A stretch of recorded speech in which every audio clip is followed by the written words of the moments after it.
Welcome, everybody. What a week it's been.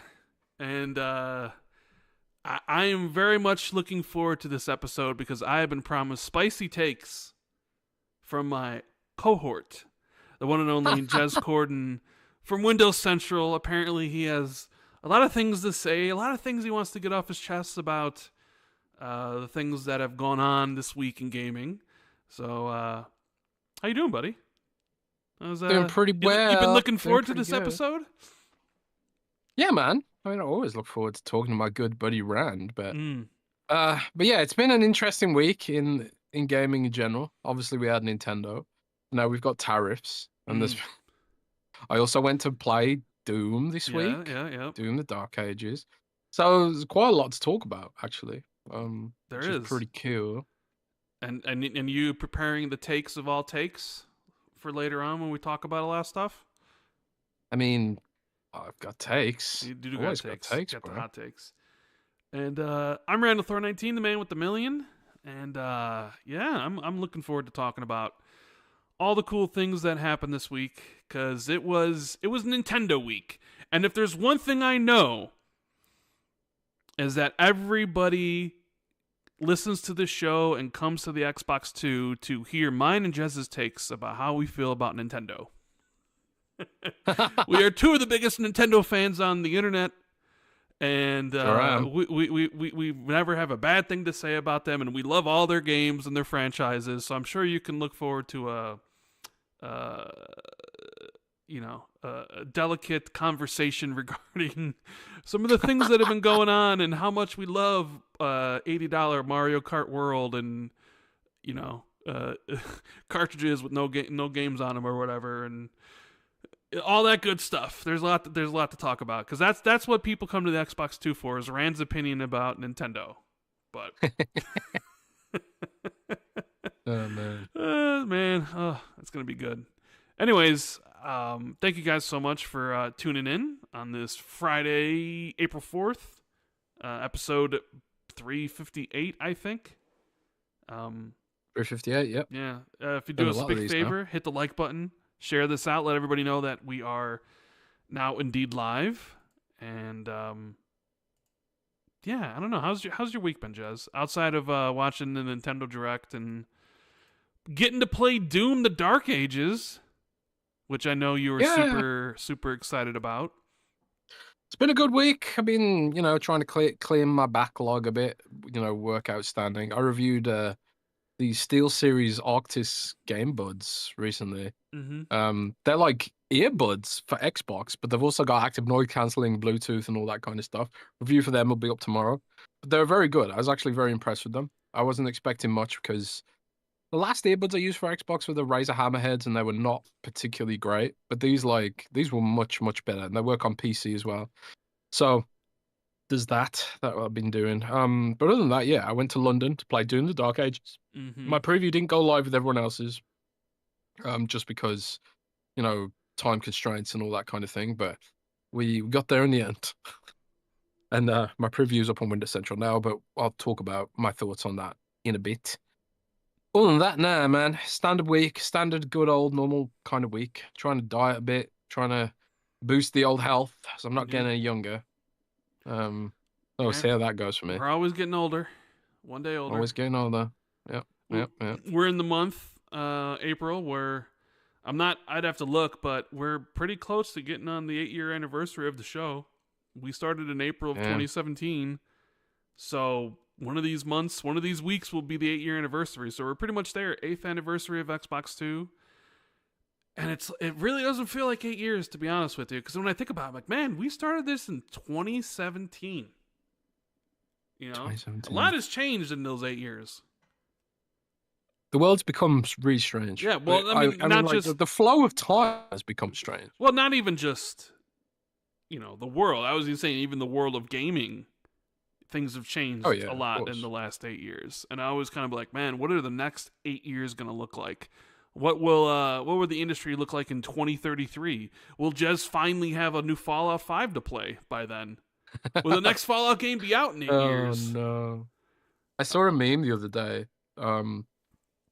Oh man, posted it on Xbox 2 Discord, and it was just another sort of painful, Fallout 5 meme where it's like I finally die of old age, and then the next day they announce Fallout 5. Oh man, I don't know. I'm just I'm at the point where it's just like if we get it in my lifetime, then great. If we don't, then I've accepted the misery. I kind of got to that point where the Half-Life fans have got to, and although wouldn't that be the hilarious Silksong fans have got reason to celebrate right now. Wasn't that confirmed for 2025? It seemed like it, yeah. at least. Yeah. I mean, that's before any Silksong fans delays. are celebrating. Before Silk, you know what's gonna happen? Silksong's gonna like have a release date of October 20th, and then Grand Theft Auto is gonna be like, we're releasing the 21st, and then Silksong's gonna get delayed to 2026. Or something along those. Funny. Wouldn't that be hilarious? Like, yes, we're finally ready to launch, and then GTA's like, You know what though, Rand? No, sir. I would play Silksong over GTA, bro. You're just a contrarian to do so. Indeed, yes. I figured you would. How is that contrarian, bro? I mean, you're a contrarian when it comes to a lot of stuff. That's not true. Yeah. Are you saying I'm like Special Nick? I wouldn't go that far. Special Nick's the king of contrarianism in the Xbox community, I would say. I wouldn't say you're like Special Nick contrarian level, but you're up there. You're up there. Nah, I honestly like Hollow Knight made me feel emotions. Really? GTA is great, but Hollow Knight's like. What emotions did you feel when you played Hollow Hollow Knight? What emotions were coursing through your body and your mind while you were playing Hollow Knight?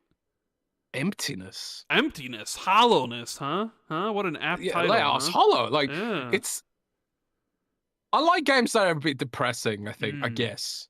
I said last week on the show that I didn't like Towerborn setting because it was all bright and cheerful and happy, even though like that's the gameplay. Not you. You don't like cheerful happiness. No. You like dark. Like are we sure, rainbows. Chad? Are we sure Jez not like a closet emo or something? Where he's like got black hair with black makeup and black fingernail paint and black clothing and stuff. He's like, the only thing that makes me happy is being sad.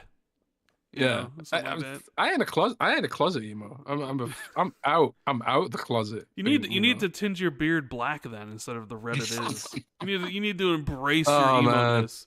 I like the game because it left me hollow. Yeah, it's depressing, but it does have this sort of twinge of cute, nostalgic, kind of Saturday morning cartoon about it. I don't know. It's just a special kind of game, but GTA is awesome, but it's just, I don't know. It's never really appealed to me that much. Even like the old games. It's never really my favorite game. Because of the contemporary modern setting. I prefer my sci-fi, I prefer my fantasy. Yes, I think that's why Persona doesn't resonate with me that much as well, because it's a bit more contemporary in the setting. I'm starting to realize that setting's quite important to me for some reason in games. But that's just me. It's purely my subjective opinion. I'm not saying Silksong is going to be better than GTA, by no means. I think objectively speaking, I think the sheer amount of technical skill, knowledge, and raw manpower that goes into making a Grand Theft Auto is tantamount to like, a wonder of the world, digital wonder of the world. That's what GTA represents, right? So I'm not saying that, but in my subjective opinion, I kind of like those emo games, bro, which is why I've also been playing the first Berserker this week. Yes, the first Berserker. And I have uploaded some footage, but I think it was too slow to get it on this week's show. I fixed my capture card as well. I was planning on running South to Midnight because I do have to talk about South to Midnight, and the gameplay is from very early on in the game. I skipped the 2 chapters that maybe had more to deal with story. This one is just kind of straight gameplay, so people can see what the game is, and there's really no spoilers in it. If you're waiting to play it, on Monday or Tuesday, whenever the game fully releases for everybody, like this just gives you kind of a taste of what the gameplay looks like and what you're going to be doing throughout, your 10 to 12 hour experience. But we'll talk in length about South to Midnight, because I do have I do have some thoughts. I did finish the game last week. I definitely have some very good thoughts about the game, but also some not so good thoughts about the game. Mm. But I want to thank everybody for tuning in. We appreciate everyone hanging out with us, as always. If you're listening to this later on iTunes or Spotify, we love you too. And it'd be great if you gave us a thumbs up or a star or review or whatever, but you don't have to. But let's get some of this house cleaning out of the way so we can get right into it, Jez. Yeah. You know, we have the wonderful people at Patreon who support us so much. The patreon.com/XB2, where you can join and get access to early access to Xbox 2+1, which you did this past week on Tuesday, but I couldn't make it. I had a last second thing that kind of prevented me. So who'd you talk to on Tuesday? So on Tuesday we spoke to Forks TV, Carrie Golomb. He's a very, very, very techie sort of YouTuber that focuses on handhelds, and given, this was the week of the Nintendo Switch, and it was also the week of Xbox Asus teasing Asus stuff. handheld. Yeah.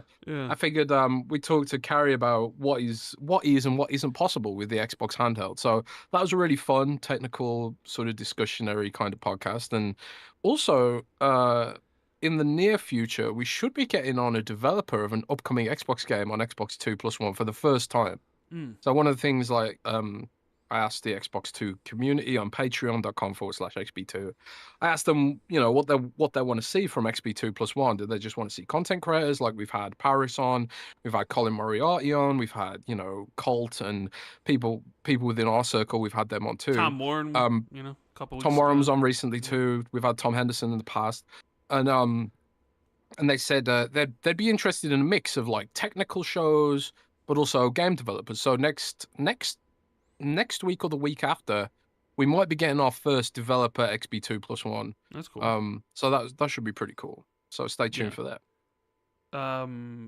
So there's that, and ad-free stuff on iTunes and all those places, and but we also have the Xbox 2 MVP tier. So I'm gonna give some shout-outs to those wonderful people that support us. We have Ethan Linhares VA, Resin Force, iMike Zero, Tier, Shrapnel, Inner Machine, Just James 93, Holy Dark Death, Steve Stompy, 09C Mine, James Wiseau, Tricks Are for Trey, Laser Wolf, Battered Haddock, Army Dude 52C, Foreign Object, RS Donks, Silas, James Moore, Bilbo T. Baggins, K-Track, Sprite 201, Discarded Caboose, Justin Duell, Frank Mariano, Sean Kramer, PB Bro King, Asa T. and Madison, Governor Grimm, DZ Huffin, Wagerman, Pat Rock, Scarcely Relevant, Darren Torpy, Briggs Country, Prof. JJJ, and Wolfgang KPZ. Thank you, guys. Appreciate all the support. And the question and answer thread is up. So anybody wants to go in there, sign up for the Patreon, or just feel like asking a question, you can. And there's a lot of questions you could potentially ask this week about. Normally maybe Nintendo doesn't really have a bearing on what the rest of the industry does, but I think a lot of their decisions will definitely have an impact on, Xbox, PlayStation, the industry in general, and everything. So it's all kind of like interlinked in a way. What's up? Yeah, we're also running a 15% off Patreon discount for spring at the moment. Yes. So if you want to, save some money on the Patreon, 15% off for spring. I think that ends at the end of April. So if you ever fancy supporting us or going ad free for the audio, now's the time. Yeah.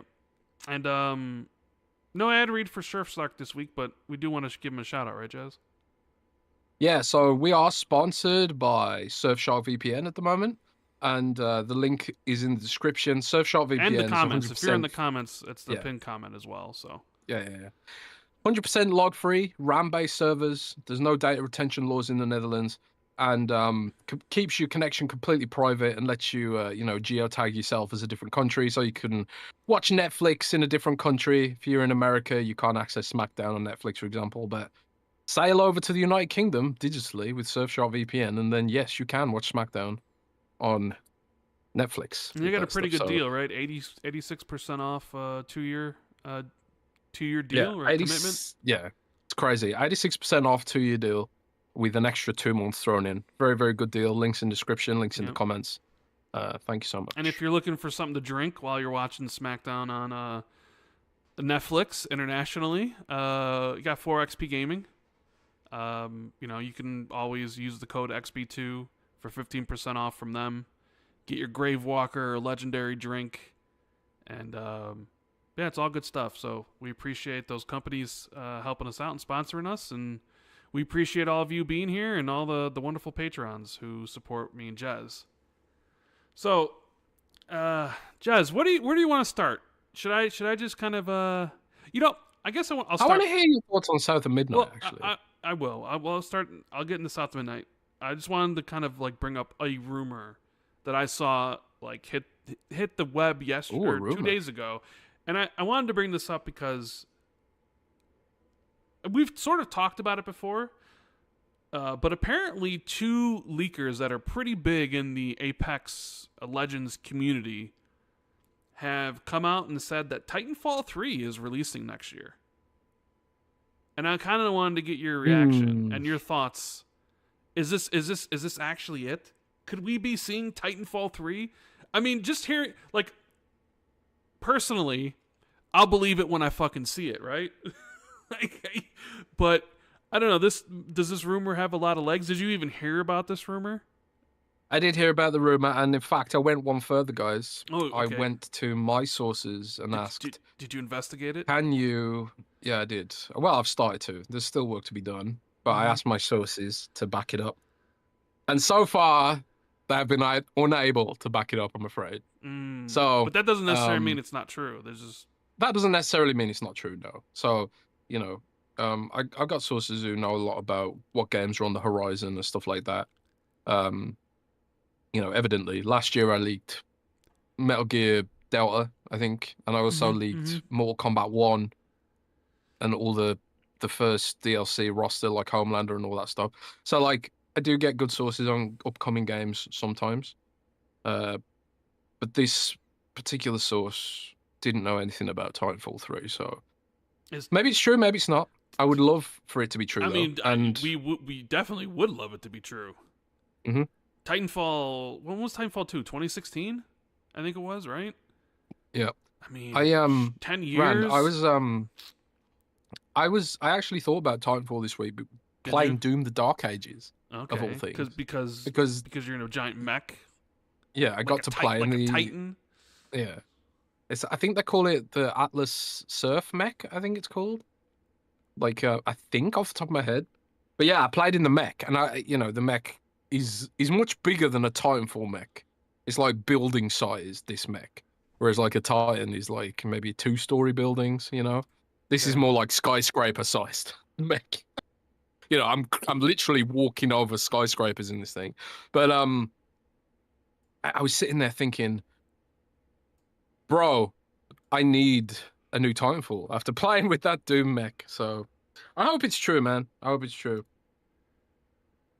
I mean, I really do. I really hope it's true as well. Although, it just kind of seems like one of those things that it's a rumor that constantly pops up, and people get excited about it because they miss Titanfall, and maybe also because they're sick of Apex Legends. Because it did seem like Apex Legends is taking Apex up a lot of. Seems to be.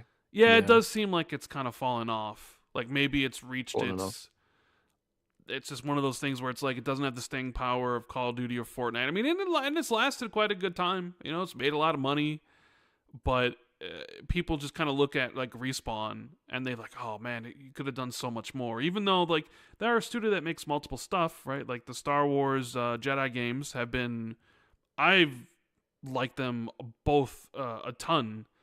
And then there's the. I think they're also getting ready to announce the Star Wars RTS game this month at the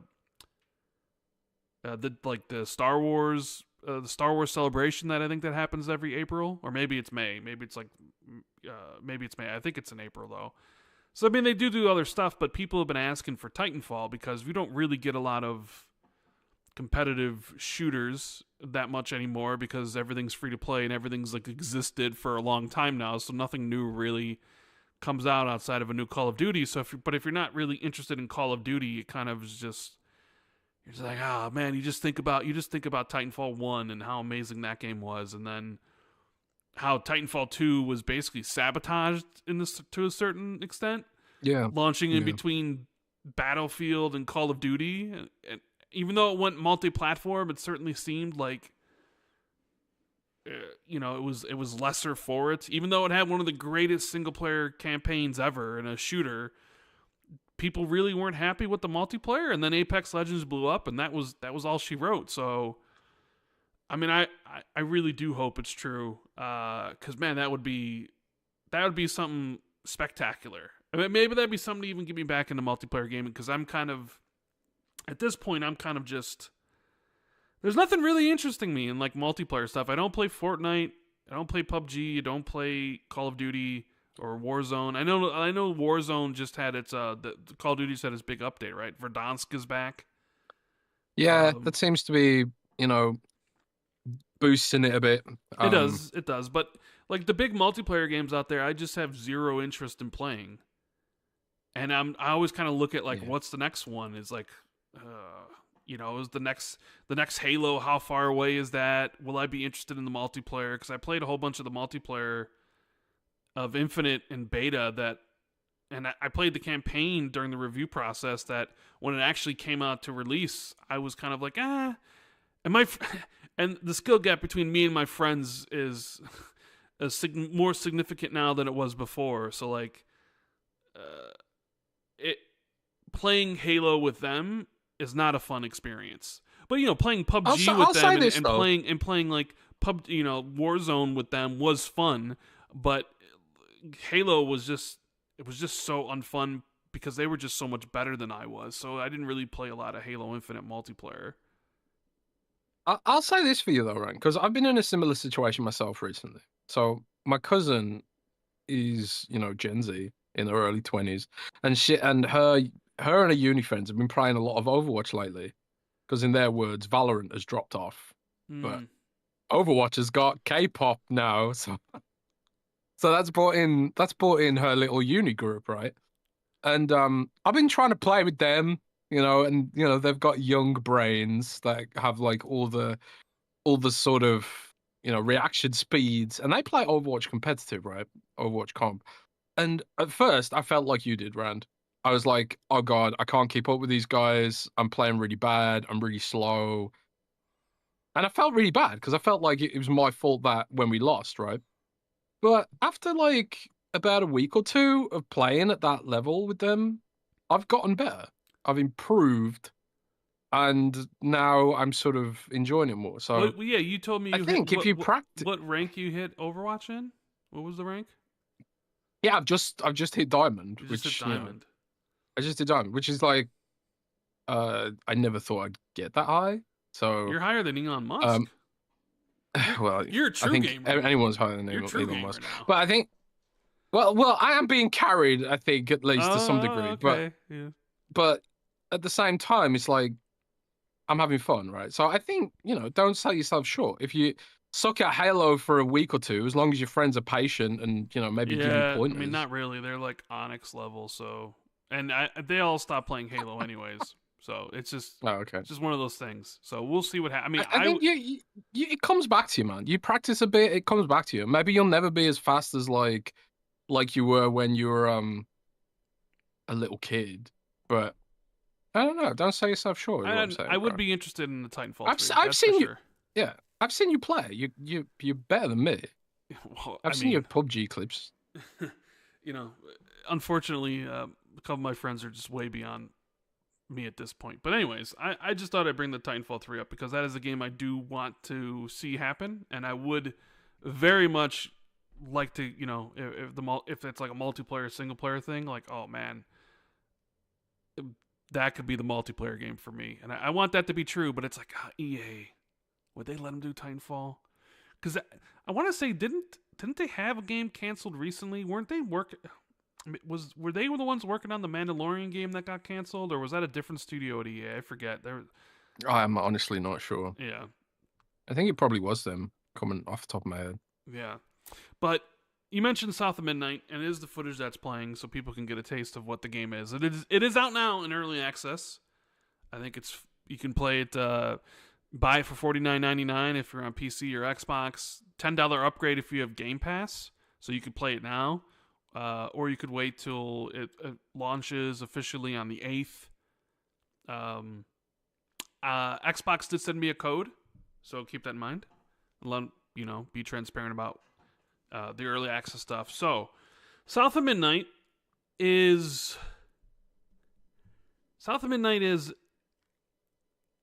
almost greatness. It has elements that are truly spectacular in my opinion, but then other parts of the game drag the game down to a more modest level where you're like, oh. And I sat there being like, you almost had it, you know? Like, what's the road? We were this close, right? Like, and without a shadow of a doubt, this is Compulsion's best game, right? And I've always been critical about them, and I've always said I didn't understand why Xbox purchased them in 2018 because the games that they had released previously were underwhelming and bad, right? Contrast, not very good. We Happy Few, also not very good either, right? Like, Contrast is a 50 meta. This We Happy Few was a 62. This is like a 78, 80. So like the improvements there, and this is clearly their best game. So, the direction and the money and all that stuff that Xbox provided, clearly the direction or whatever, it worked. But it's like, if you had just done a little bit more. And what am I meaning that? Like, what's really good about this game is, the art style / graphics. The game looks phenomenal in sections. That's always what attracted me to it, right? Was the visual. And it has that really unique stop motion stuff and the cutscenes, and the animations look really good with the facial stuff when you're talking to characters. So it definitely is a game that stands out to your eye because you're looking at it and it really doesn't look like any other game. There's nothing else that is doing what it does, and it's very beautiful, especially with HDR on. When you get in the parts when you're overlooking things and the sun's shining, the game is absolutely gorgeous. And there's not many games also set in the Deep South, so the setting is also one that I enjoyed. I don't know much about the Deep South. I don't know much about their myths and things like that, and this kind of does. I thought you were from the Deep South. Yeah, no, I'm from the North, as we would say. Like, we're a Yankee, living in Illinois. We're above we're above the Mason-Dixon line. So is that what? Because in Britain, there's a stereotype where you just call all Americans Yankees. So is Yankee a specific thing? Is that specific to the North? Yankee is what a person from the South would call someone from the North. Is a Yankee. Oh, and why is that? I'm sure it has to. That Civil War thing. I don't know if it's like a Civil War thing or just. When the country was sort of divided between North and South, that's what they just called right. people from the North. I'm not really 100% sure. Baseball says Tuco in chat. The what? There's a baseball team called the Yankees. Yes, there is the New York Yankees. Yes, but Yankee was a term that people from the South used to call people from the North. So you support the Yankees? I do not like the New York Yankees, no. Oh. Damn. Anyways, back to the topic at hand. So, sidetrack. The music, some of the best, like the sound design plus the sound itself. I will be shocked if that doesn't get a nomination at the Game Awards. Like, it is top tier stuff. The way the game uses music to foretell things to come, the way it uses the music to accentuate like loss, but also at the same time hope and healing, because like the game story, and I won't spoil it in any way, is you're looking for your mother, but on the quest to find your mother, there are these other side stories, for lack of a better term, that play out, where you as a weaver sort of have to uncover and bottle people's pains, which is usually has to deal with the mythology of a certain creature or a certain thing. And during those sections, like there'll be like musical melodies that play, and some of them are absolutely fantastic. And they also use like the sound design. You can click in the right stick to have an objective marker lead you to the correct path. and you can just hear your name being whispered. Like when you click in the right stick, you'll hear Hazel, right? It's done Bro, really well. And then that gave me ASMR, dude. okay, but even when you do double jumps, when you dodge, when you wall run, like there'll be little whispers of things, little musical notes that you can hear, whether in your headphones or your, like it really gives the sound is top notch. I love some of the songs in this, and I love how the audio's designed. I love how the game looks. The story, like some of the side stories that are told are tragic. They're dark. But the game's about, clearly it's dealing with, like, you have to deal with these dark things in order to heal, and she's, trying to, like, do her best to heal these things to move forward.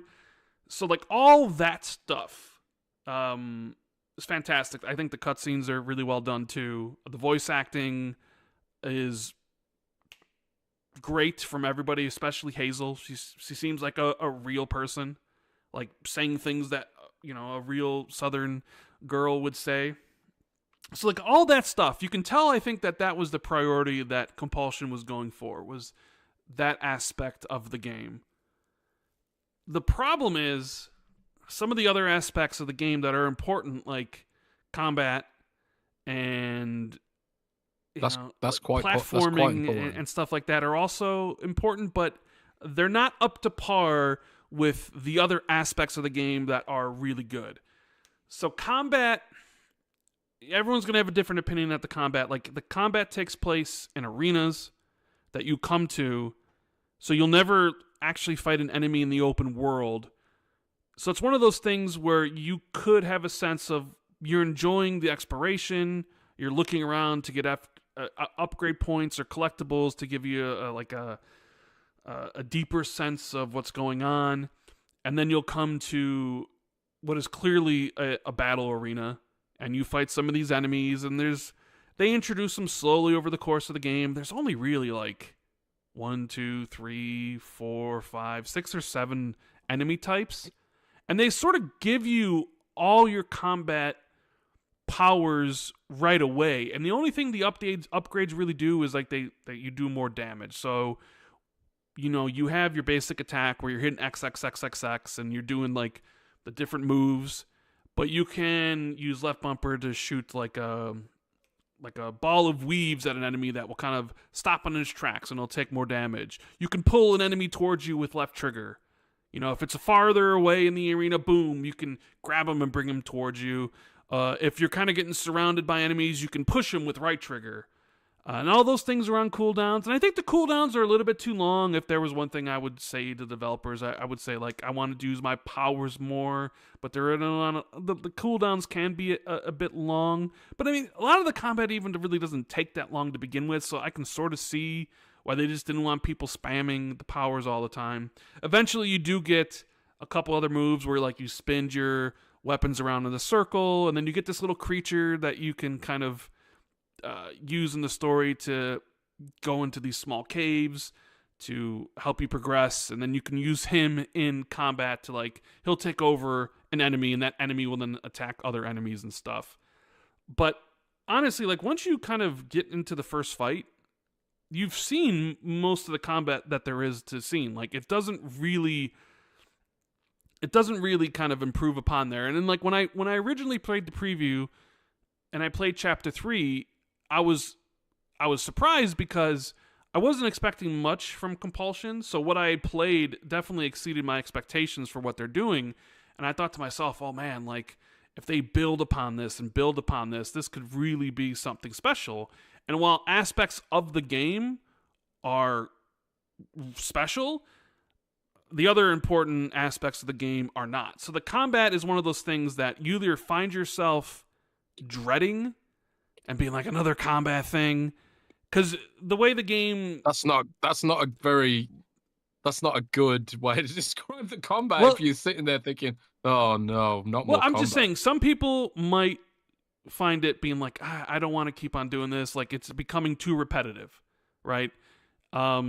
I personally didn't have an issue with the combat. I did find it repetitive, and I did find like fighting all the enemies and all that stuff is like, okay, I've done this enough. Like, is like, you know, I was kind of towards the end. I was getting to the point where I was just like, enough. Like, you know, we've done all we can with this, but it wasn't something that I was just like, oh, the combat's awful, because I don't really think the combat's awful. I just think it's, I think it could have been more, and it's kind of generic. And there is like this perfect dodge you can do, and one of the things that it really kind of took me a little bit in the beginning to get a feel for was how the enemies attack. Because normally enemies will attack, they'll be like, in most games that have attack patterns, they'll flash or something that'll give you a signal about when the enemies are going to attack. And there is something like this, but there's really, especially when you first start, it's almost odd because the first enemies you fight in this game almost seem like they're the toughest, because it's the only ones that ever really hit me, because they're the attacks that are like hard. Is this on the standard difficulty, by the way? Yeah, well, there's 4 difficulties. I played it on the 3rd. I played it on normal. But like the first enemy you fight, I thought was the hardest one throughout the whole game. And that's mainly because its tell for its attacks are difficult to read.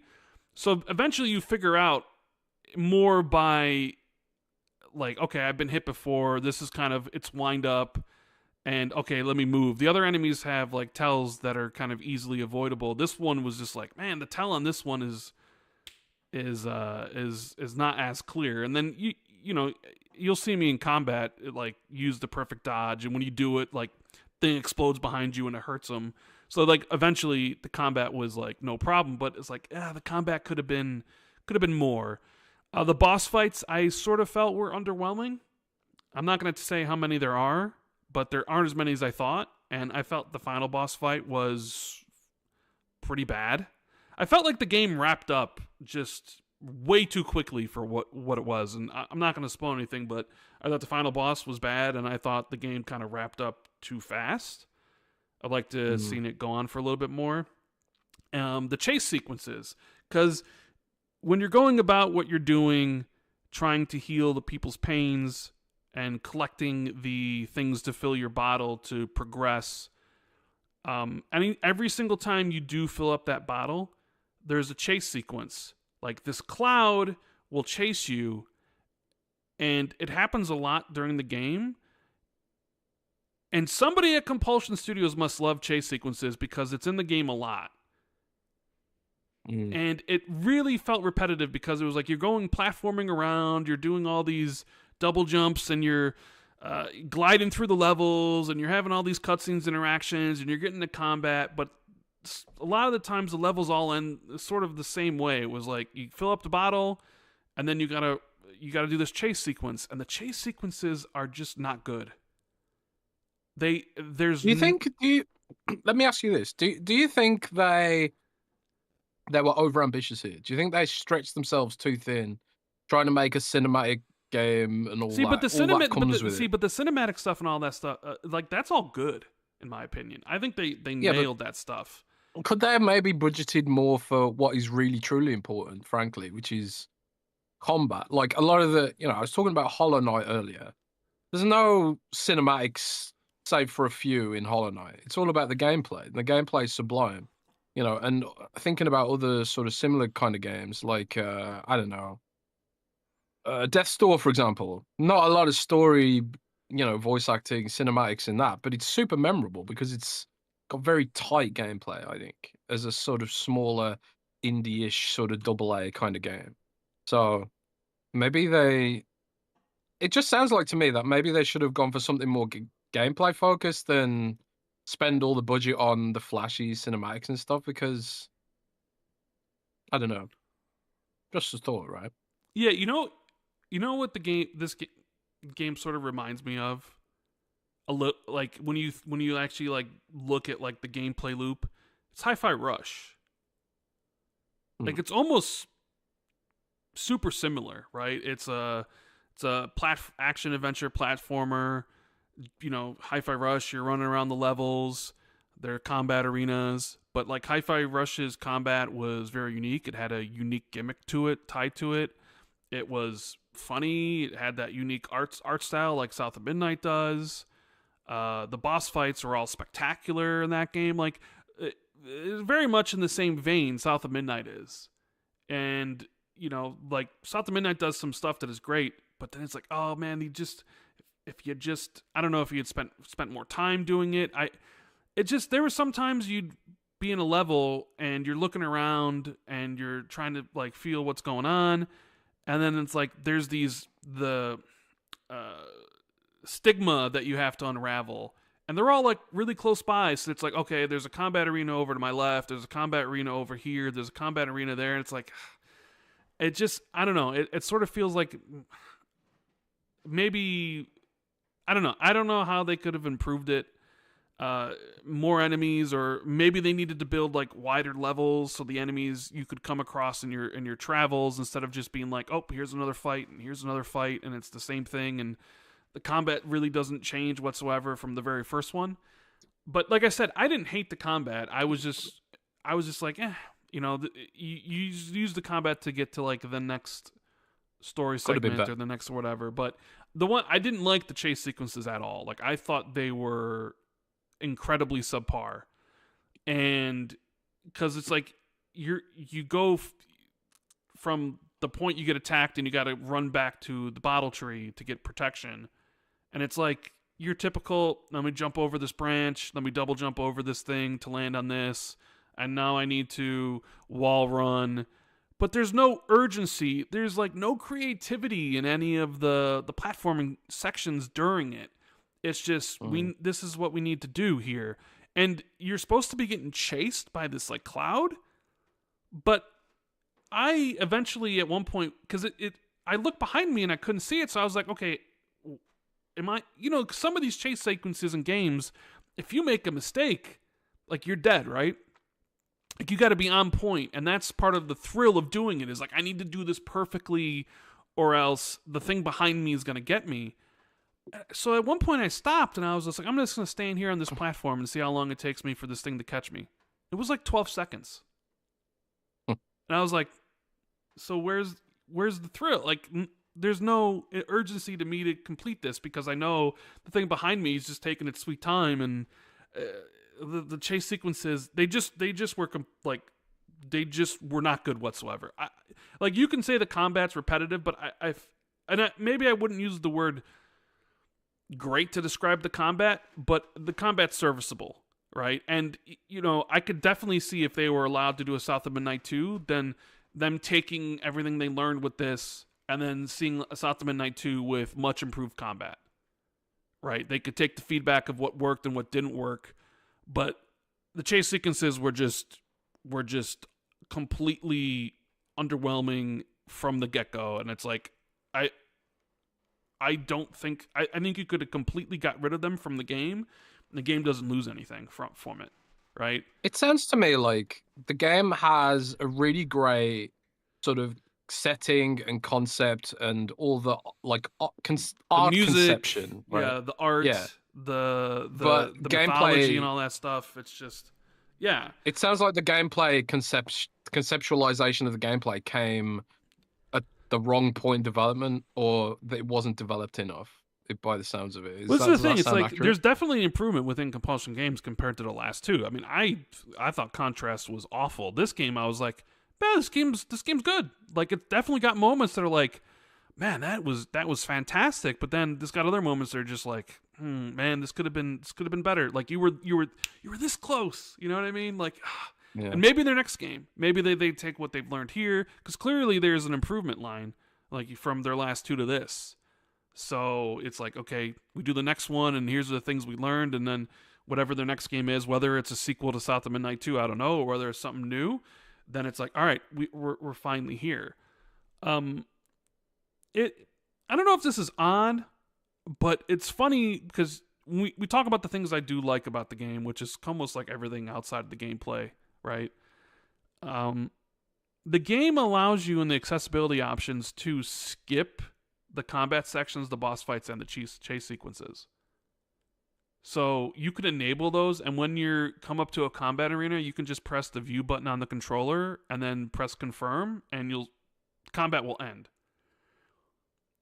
Same thing with boss fights. Same thing with the chase sequences. Like, you'll start the chase sequence, because I replayed some of the levels looking for the collectibles, looking for the upgrades, and I was like, there's no reason for me to do the chase sequence again. There's no reason for me to do any of these fights because I've done them all. So I enabled it, and I was like, I come up to this thing, the stigma that I have to unravel, and then the enemies would spawn, you'd fight, and then you unravel the stigma, and then you get the vision of the side story that's being told here. But when you have that enabled, you just walk in there and you can just press view and then skip, and then it's all done, and you can just unravel the thing. It's an interesting accessibility option, but I also think it's telling, considering they just let you skip all the gameplay segments that the game has outside of platforming, moving from X to Y to Z to A to B, right? That it's like, oh, if you don't want to do combat, you don't have to. Oh, you don't want to do the boss fight, you don't have to. Oh, you don't want to do the chase sequence, you don't have to. You can skip it all. So you honestly don't really miss much from skipping all that stuff. Like, I think the boss fights probably are worth doing at least once, and there's only 3 of them. I was expecting more from the boss fights, but to each his own. You know, obviously, you know, everything's subjective, and this is just my opinions on the game. But I don't know if I've ever come across a game that is like pretty much like, no, you can skip all this stuff. And considering the combat's all self-contained in arenas, it's like, yeah, it's something you can skip, because normally, like, you know, enemies are in the world and you'll come across them, but in this it's just like, no, you're in this thing, you're locked in, you need to beat the enemies before you can progress. But in this game, it's like, if you want to, you can skip it if you want. So will people do that? I don't know. I don't necessarily recommend it, but I will say, like, everything else that the game does outside of gameplay is pretty it's impressive what they've done, especially the music stuff. Like, I really love the music in this game. I love how the game looks. I love the art style. I like how earnest Hazel is, you know? Like, there's some quality stuff here. There's some stuff to look at this and being like, there's a foundation you can continue to build upon for, you know, the next game. And, you know, I'm happy a game like this exists. It's just like, if you only had fine-tuned some things more, maybe made different decisions regarding certain things, it could have been a better experience, which is why I probably would give it a 7.5, 7.5. It's, in my opinion, it's not a 6, but it's not an 8. So it's in that comfortable, like, 7.5 range, where it's like, it's a good game, and I'm glad I played it, and I think it's worth playing through. You know, whether you want to buy it or purchase on Game Pass. I mean, playing it just for the art and but I feel like it could have been compels more. me. It could have been more if the combat was thrilling, and if they, I don't know what you could do with the chase sequences, because I'm not really sure.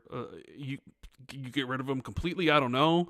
And if the boss fights were a little bit more different, because it kind of did feel 2 of the boss fights were similarly structured, which isn't usually a problem if you have 10 boss fights, but this game only has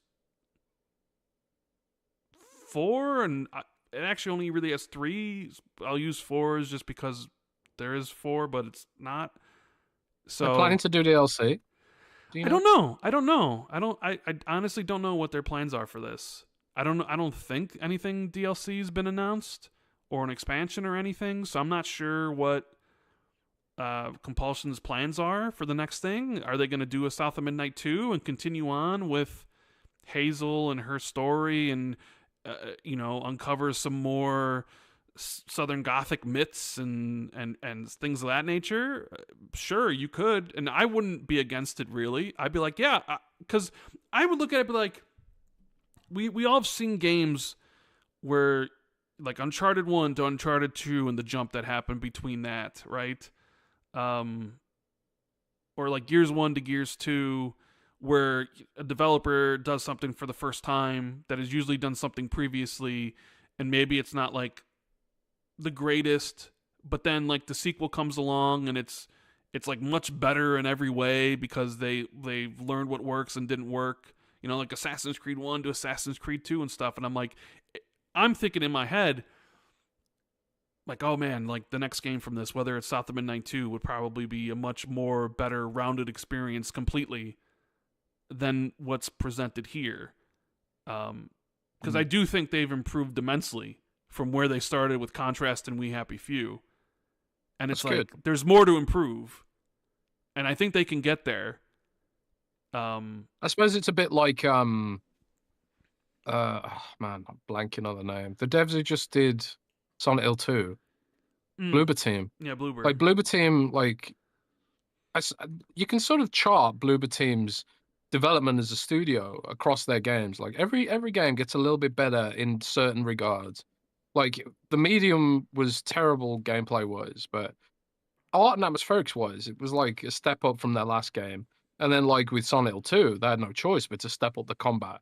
And they really did. And I think they've become like a full package kind of action game studio now. Action horror game, whatever you want to call it. So yeah, maybe Compulsion could get to that level. Be interested to see what happens with Microsoft reacting to it, because we all know what happened to Tango Gameworks after Hi-Fi Rush. Yeah, but I think It was those a are different situation. different things. I mean, you could argue like They're based in Japan. They based in yeah, Japan, and who was the guy in charge? The legend, I forget. I always get like, was it Miyazaki? Shinji No, Mikami. it was Mikami. He left. I think he took like half the studio with him, which I don't really think boded well. And then there's the whole language barrier. You can't really have them, and the time difference of like supporting something else. Plus, they bought Bethesda. I know they bought Bethesda, but it wasn't like they bought Tango. It's like, but they just came included with Bethesda. Yeah. Whereas like, because I was thinking like, what's next for Compulsion? Just like I was thinking like, what's next for Ninja Theory after Hellblade 2? Right? These are individual studios that Microsoft purchased, went out and got in 2018. Right? Made the conscious choice that we want to work with you, bring you into the fold. So, you know, we talked about Hellblade 2 last year, and we're like, is there interest in a Hellblade in continuing the Hellblade saga? Do they are given leeway to do a Hellblade 3, or are they gonna be like, all right, we're gonna do Project Mara, and then what are we gonna do? Or if they do Hellblade 3, does they have to change the formula? Do people still want how Hellblade currently exists, which is very much a walking simulator? Yeah, only like, what it is, Rand. You can call it a walking simulator, absolutely. Like their priority in that game was to make a game that was as cinematic as they possibly can. It was basically like a movie, right? It was a game about walking. So it's like, is that, if they were to make another Hellblade, would they go in that vein of, okay, we want to do this again where it's a 7-hour experience and it's the same, or do we want to build it out and make it more, you know, open world-ish or actiony, where it's not just hold the left stick forward and hear about Senua's journey? And I'm sure those are things they have to think about. And, you know, I think about Compulsion games in this, and I'm like, they've improved immensely as a game developer, and it's like, you know, will they be given the chance of like, okay, here's the budget for South of Midnight 2, and take everything you've learned, and I think if they're allowed to do a sequel, I think the sequel will be immensely better than the first game in every way, because they'll know what worked and what didn't work, or if their next project. But it's just, yeah, will there... Didn't help Hellblade 2 though. Well, yeah, I mean that's the question. Like, they literally put all those symbols puzzles that everyone hated from the first game? I know. They put them in the sequel. I'm flabbergasted about this. I'm not too flabbergasted, because the reviews for Hellblade 1 were mostly really positive, even though I think the Metascore of them are the same. Hellblade 1 at the time was also a sort of unique experience in that, and while the puzzles did come across in Hellblade 2, there were also less of them and than there were in Hellblade 1.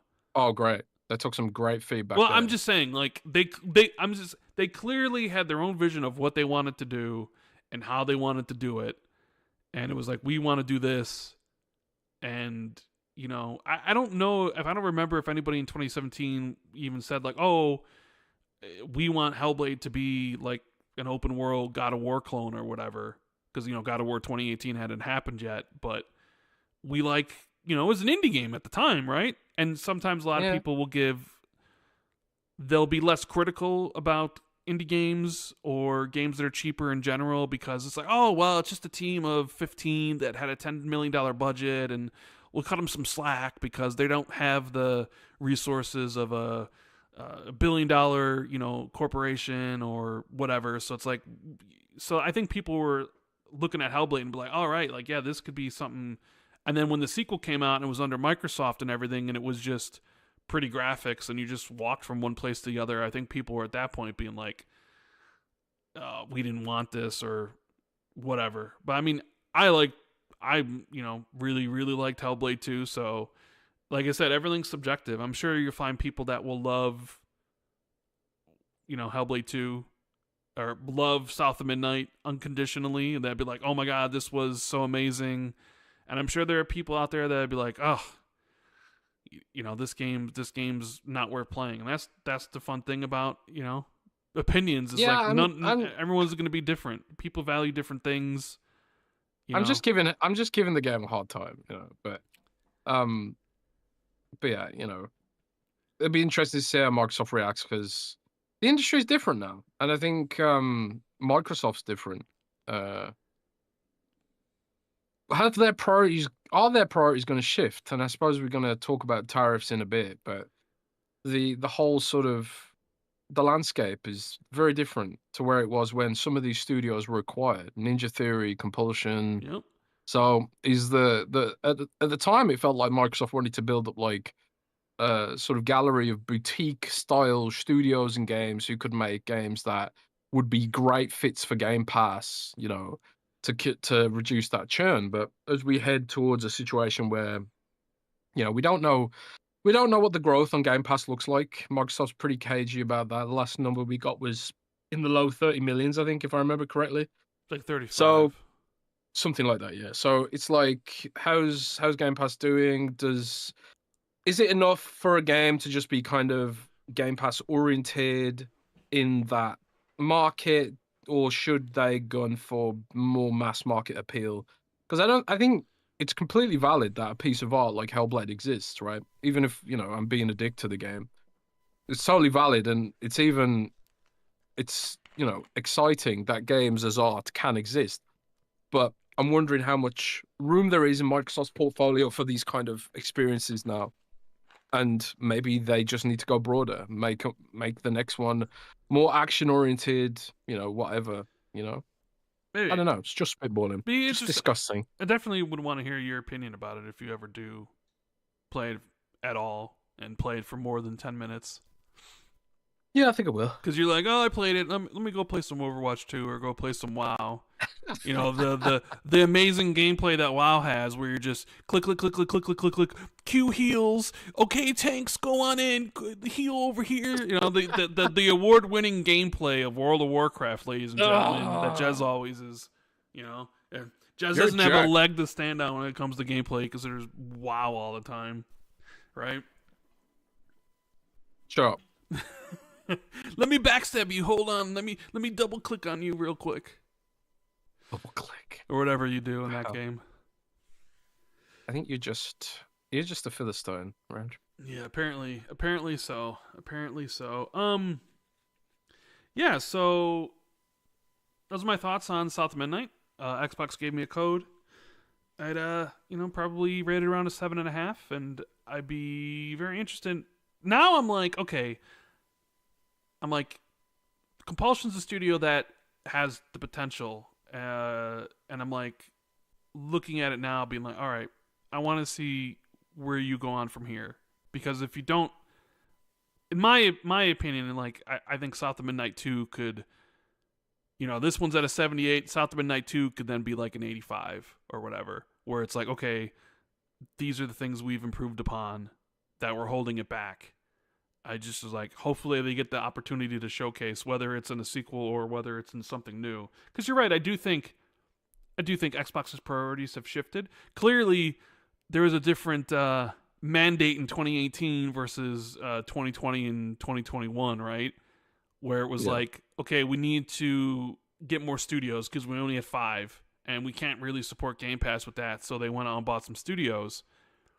But then all of a sudden it was like, hey, let's go spend billions of dollars on publishers.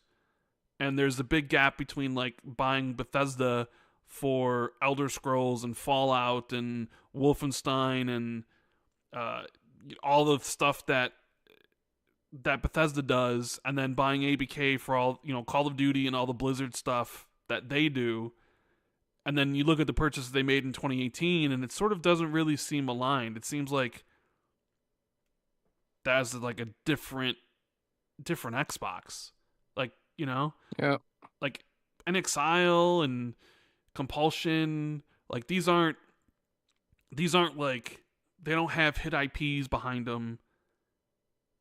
But I just sort of wonder. And honestly, I don't think the Xbox of now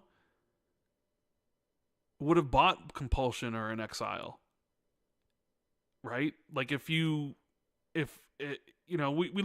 talk about acquisitions and stuff, and even though Phil said they still want to do stuff in other places, but it sort of definitely seems like Xbox's desire for bigger IP has grown. And I think you sort of know what you're getting with the studios they bought in 2018, and I think I think it was pretty much an idea of, this is the budget we have to buy more studios, and these are the ones that are available either because they need funding and they're about to shut down, so let's get them.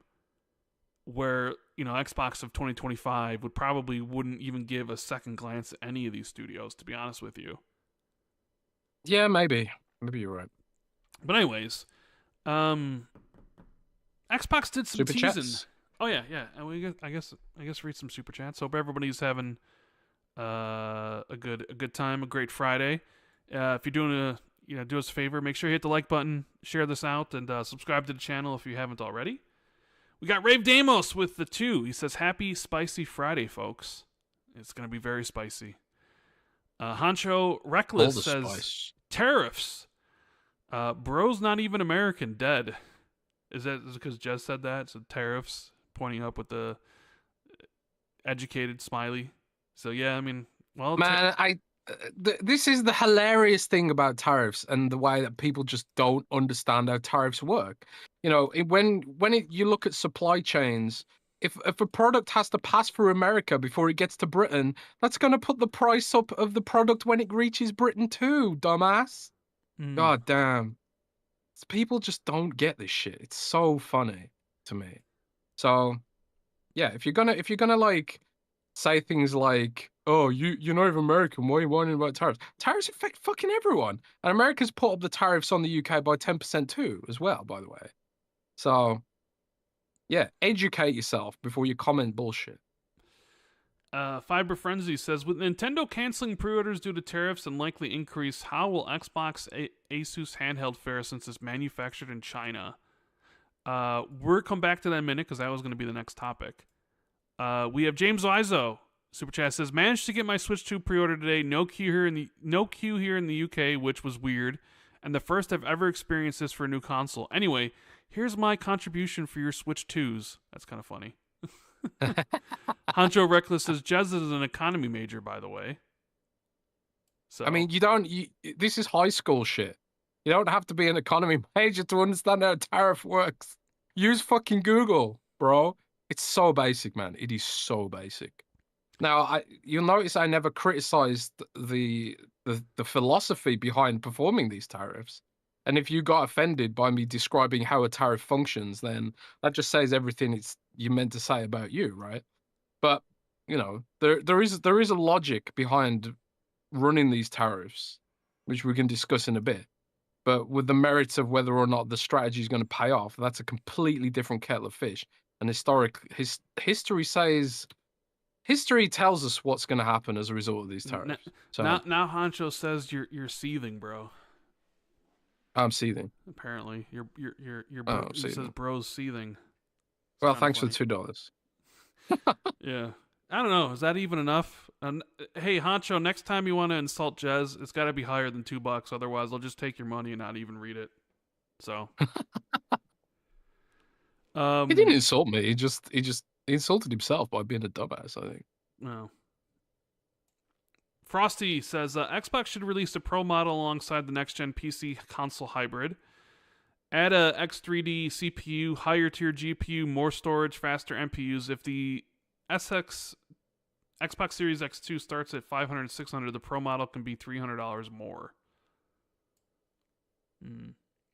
I mean, they aren't going to release a Pro model, so that doesn't necessarily mean that somebody else wouldn't.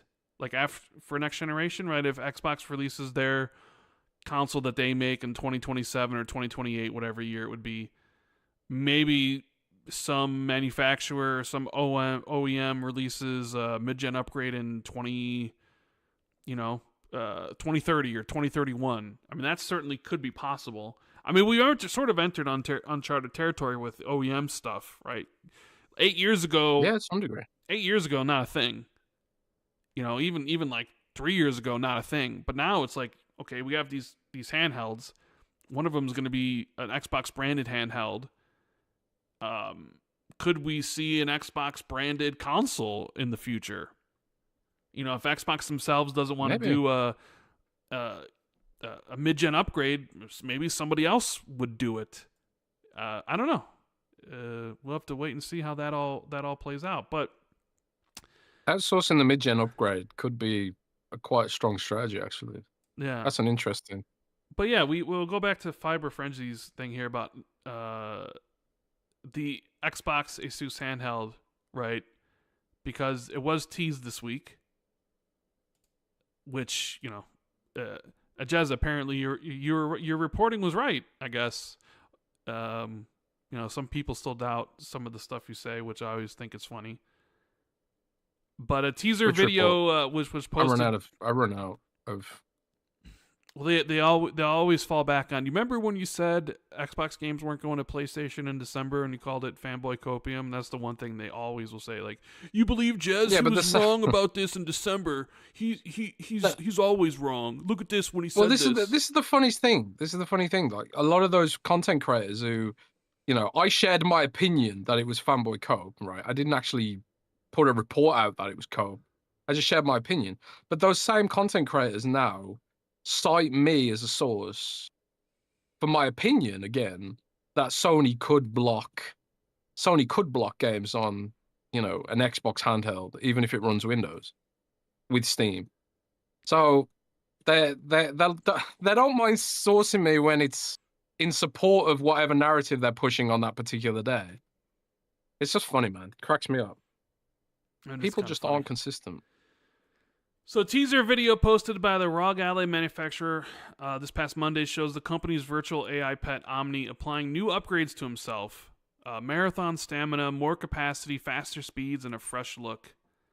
And as he enters a large booth to get the upgrades applied, an Asus ROG Ally handheld and a Republic of Gamers branded Ricari controller, which works both on PC and Xbox, also fall into the booth with him. And the implication is then that the upgrades will be applied to the handheld, suggesting improved battery life, increased storage, improved processing power, and a hardware redesign compared to the ROG Ally. Now, the reason why, say Xbox is teasing this, but you put out the report about Project Keenan. Yeah. But then also the official Xbox account then replied to the post with a meme of the monkey looking suspiciously around, which is the exact meme that they used when the Series S leaked. Remember?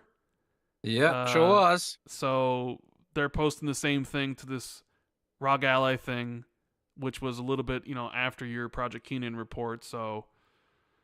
And, we sort of know this is happening. Jason Ronald had some comments earlier in the year. Said, I would say it's to bring the best of Xbox and Windows together because we have spent the last 20 years building a world-class operating system, but it's really locked the console. And what we're doing is really focused on how do we bring those experiences for both players and developers to the broader Windows ecosystem. So, seems like I don't know. I mean, they're teasing it now. I would imagine the announcement isn't going to be that far from now. But then but then when it applies to the question, the whole tariff situation, does that delay an announcement so they can figure out pricing pricing models and stuff. Like, so I don't Yeah. know, all the stuff that surrounds this. So what are your thoughts on it? So I when I initially was investigating Project Kenan or Kenan, sorry, got the fucking name wrong, didn't I? When I was originally investing in Project Kenan, I had a May launch date for Kenan. Mm, However, I think that information is now out of date, and part of me now wonders was it delayed as a result of the knowledge that these tariffs were going to come in at some point, which is going to upset everything, supply chains, manufacturing, delivery to the United States, getting stock to US, all that kind of shit. It's logistically become problematic, as if unless some kind of deals worked out at the 11th hour, which the Trump administration is actively talking to a lot of countries. One of these countries that is very heavily impacted is Vietnam, which a lot of people don't realize. A lot of components and consoles and stuff are manufactured in Vietnam these days, in specifically to avoid sanctions that have been placed on China already by previous administrations to get around other types of tariffs and import restrictions. But now Trump slapped 43, off the top of my head, 43% tariff on Vietnam, and Vietnam was amongst the first countries that America's trying to deal with to work out some kind of concessionary deal. Now, just speaking analytically here, about what the logic is behind tariffs. We're not here to discuss the virtue of the tariffs or whether they're a good thing or a bad thing for the American economy. We're speaking specifically about the hard reality of what having tariffs in place is going to do if no deal can be worked out. And now there is every possibility that a deal will be worked out and that everything goes back to normal. However, Rand, mm, I've been told by a source that Microsoft is currently all hands on deck mm. to deal with these tariff kind of things because it's going to impact them in a lot of ways. Like you mentioned OEMs earlier. So there's obviously working with OEMs is going to become more difficult. And Microsoft's entire Windows business hinges on working I with, mean, a lot of Chinese not only companies. that, but let's assume the tariffs stay and no deals worked out and they're here for a while. You you might see a $600 Series X in the future, or Dude, a series. $700 maybe. I mean, I don't know. I'm just saying, like, 600 is the optimistic, bro. what it was If Series the S would go tariffs up stay in to. place. Like they Yeah. probably would want to control pricing more. So maybe there's a lot of people that are like, it's hard to find a Series X or an S anyways, right? In some Well, stores in some countries. I mean, granted, if like that doesn't apply to Germany really, like, but it here in doesn't the apply. states, Yeah. but it definitely is. Well, Go ahead. the logic is right, and this could be a great thing, for the working class potentially if it's executed properly. The idea is that bring manufacturing jobs home to America. Sure. That's the logic, right? The problem is that you're gonna have to train an entire generation of workers to replace what Chinese factories can do. Like Chinese factories have become set up very, very specifically to charge their employees very little, so we in the West can enjoy the benefits of the currency discrepancies, so we can have cheap products. Right? That's just how the economy's worked in the post-war era. Gradually we sacrificed our manufacturing. Like this is not just America either. This is like pretty much the UK did this as well. We sacrificed our entire manufacturing industry across the board in exchange for everyone to have cheaper everything, right? You can argue the pros and cons of that till the cows come home, but that's just the analytical reality of things. So I suppose what the Trump administration would be hoping is that Microsoft manufactures the Xbox in the United States, or at least the US version of the console. I don't know if there's any precedent for that happening in history of a video game console being manufactured entirely in the United States. Obviously, I think Trump has touted Apple wanting to train up local, you know, local workforce to be able to build the iPhone instead of having to outsource it to countries that basically teach people from a very young age to make these kind of products, right? Working with very dangerous chemicals in very dangerous factories and all that kind of stuff, right? So, um, the era of cheap goods is essentially over if this all stays in place, because I don't think American workers or British workers or any Western workers for that matter will accept the kind of conditions that are accepted as normal in some of these other countries, right? And that's the reason why they're so cheap. If you've got to have like higher standards of wages, higher standards of safety, and all that kind of stuff. I'm not saying that China and Vietnam and like some of these other countries have poor standards in general, but I'm just saying, at least in today's economy, it's more expensive in Britain, America, and whatever to deliver those kind of standards because everyone expects to have a higher wage because everything costs more and the way currency conversion works and all that kind of bullshit, right? So if I'm a Microsoft and I'm thinking like, okay, do I manufacture the next Xbox in America to avoid these tariffs? There's no infrastructure to achieve that right now. There's absolutely no infrastructure whatsoever to achieve that. Um, and it would take, I don't know, years to set up that infrastructure. Like the whole Biden Chips Act was about setting up that infrastructure so that America can manufacture its semiconductors in America and not have to worry about whether or not China randomly decides to invade Taiwan at the moment, because most of the semiconductors in the world obviously come from Taiwan. And we don't really have in the West a very potent, affordable way to manufacture these quite complicated, microscopic sort of, assembly lines that a lot of this stuff functions on, right?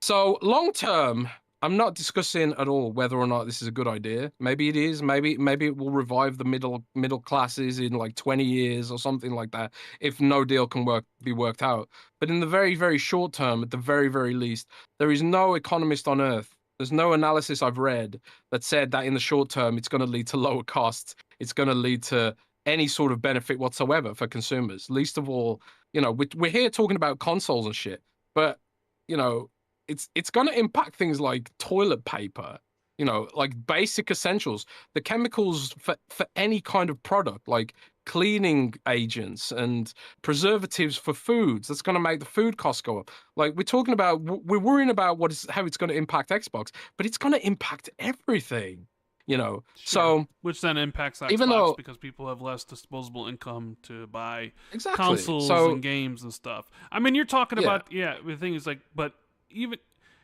the thing is, even if they do work, like let's say Microsoft was and PlayStation and Nintendo decided, all right, we need to start building the manufacturing plants here in the U.S. to avoid the tariffs. Well, that's going to cost them billions of dollars and multiple years to get that up and running, and then you got to staff it with people from America who are going to demand a higher wage than people in China. So like you've got to educate people, the product like at a state level, the product like that you they do would be in China. getting in the future would be super expensive because they have to account for all that stuff. So Yeah, I mean, obviously the question was about the Asus and about this handheld that's launching soon because we're going to talk about the Nintendo Direct, but Nintendo literally said today that pre-orders for the Switch 2 aren't going to be going live for America at the time it's supposed to because of I think they blame tariffs. They need to figure some stuff out. So Nintendo's already being like, well, you can pre-order it in the UK, and I think you can pre-order it in some of these other places, but not in America right away. And people are like, what the fuck? Does that mean they're gonna go back and raise the price? I mean, hell, like during the Direct, they didn't even give the price of the console. Have you ever seen that happen? It was just like no price mentioned, whatever, and then you had to go online to figure out the price. And it almost kind of does it almost feel like maybe they didn't know the price when they made the Direct, recorded the video, when they recorded the thing, and they didn't know what price they'd be going at, or I don't know. I'm just speculating. I'm sure they probably did, but I got a friend in America who's like a huge Nintendo fan. Shout out to her. she's asked me to pre-order the Switch 2 for her in the UK and then post it over there, Am I gonna have to pay a tariff on that or something? I don't know. I mean, you might. Maybe it doesn't apply to gifts. I don't know, but I don't know. Who knows what's customs going import charge? I don't really just know. it's It's a strange universe. So But now Nintendo's being like, oh well, we don't know when pre-orders are going to start, and I don't think the cost of the console is going to increase, but I guess you never know. And now Xbox has this handheld that's Xbox branded, and they teased it, and now it's like, well, are they going to wait for an official reveal to, like, that's the thing. Like, the tariffs could go away in a month. They could go away or whatever. But then the companies might be like, well, maybe he loses the election in 4 years and they all go away anyway. So what's the point of investing in any of this stuff when we don't know how long or whatever it's all going to last? So it's like, does this impact like the next Xbox console and what they're willing to charge if those things are still in place in 2027 or any of that stuff? And then even if like you were willing to think, okay, well, this Xbox Kenan device, this Asus handheld, let's say if it was originally planned to Kenan was originally planned to be let's just say $499 and throw out a number, but if like the tariffs and stuff still exist, are you going to have to be like, well, actually, it's now going to have to be $599 at the lowest price? But if you were then wanting to see how well the market would react to such device, but now you're selling it for more, which would imply less people would get it, does that throw off your whole plan? I don't know. It's like I think it all throws like a huge monkey wrench into. And you said that your source told you that Microsoft's all hands on in the tariffs thing, which yeah, I would imagine most companies are probably like seeing what's going on with their stock prices at this point in time, and the Dow Jones and the S&P. And all the billions of dollars that have been wiped out from all that stuff, and they're probably in war rooms going over all this stuff and what they could possibly do to mitigate it, or what they can do, or what PR they can spend. Like, you know what I mean? Like, so there's a lot of uncertainty, and I think that's what this week has showed, especially with Nintendo about now them like, hey, you want to like here's this system that that we showed off, and it's like, everybody can pre-order it except you. It's crazy. And I don't know. So I don't know how it's going to affect Kenan. Like, do they just hold off on the reveal? Because you have to figure out the price. But if it's priced higher because of the tariffs, I mean, if they're all already kind of made, does that impact how many you actually decide to make? And all the plans that go along with like all this stuff. And then, not to mention game prices, which I'm sure we'll get to. I don't know. It's all last super complicated. Yeah. I don't know. It's kind of worms being opened, and part of me was wondering, like, because now it seems like Kenan's going to launch maybe towards the second half of the year or something like that. Maybe it gets announced in May. Maybe it gets announced at the June showcase, something like that. But it's we're talking about it because it's gaming. Like, I saw some tweets from Daniel Ahmad today. Yeah. People are saying now Nintendo made it political, and it's like, huh? Yeah, like how is this? It's not even vaguely political. I mean, it's just pure math. If your costs go up, you have to put your prices up, or you're gonna lose money, and then the shareholders will be unhappy. That's the way everything works in our society. For better or worse. And I'm not passing judgment on any of that shit. Genuinely speaking, because I'm working class. My family's working class. My dad was in factories, and he was constantly being laid off because all the factories were closing, because all the jobs were going over to China. So I do see, like, philosophically speaking, I do see some of at least the sort of ground level grassroots logic behind wanting to bring some of that money back, theoretically speaking, to, whether it's Britain or America or wherever, or Canada. A lot of these cities and towns, they thrived on having a manufacturing culture and a manufacturing economy. And since that went away, a lot of these, especially in the north of England, there's entire movies about how the death of manufacturing in the UK basically killed the north of England. So, like, I'm sympathetic to the philosophy. The problem is that math doesn't care about philosophy. It doesn't care. Facts don't care about your feelings, Hmm. to use that quote that everyone likes to talk about. It's there's like a mathematical reality to deal with here, and that there will be pain. There will be a lot of pain, and not just talking about game consoles. There'll be pain for everything. You know, your everyday basic essentials, your foodstuffs, like your preservatives, your gasoline, like all this kind of stuff. Potentially, when you're talking about blanket tariffs, is going to be impacted. And America, obviously, America obviously imports a lot of its. I mean, America produces a lot of its own oil, right? But if I'm trying to get a product or a service that has oil that's got a tariff on it as part of its supply chain, then that sort of pushes the price up of that. So it's like multiplicative, right? If you have like it's like 10 times 10 times 10 times 10 times 10 and then times 10, the amount of costs, the rolling costs involved when you've got a supply chain. It's like a snowball, right?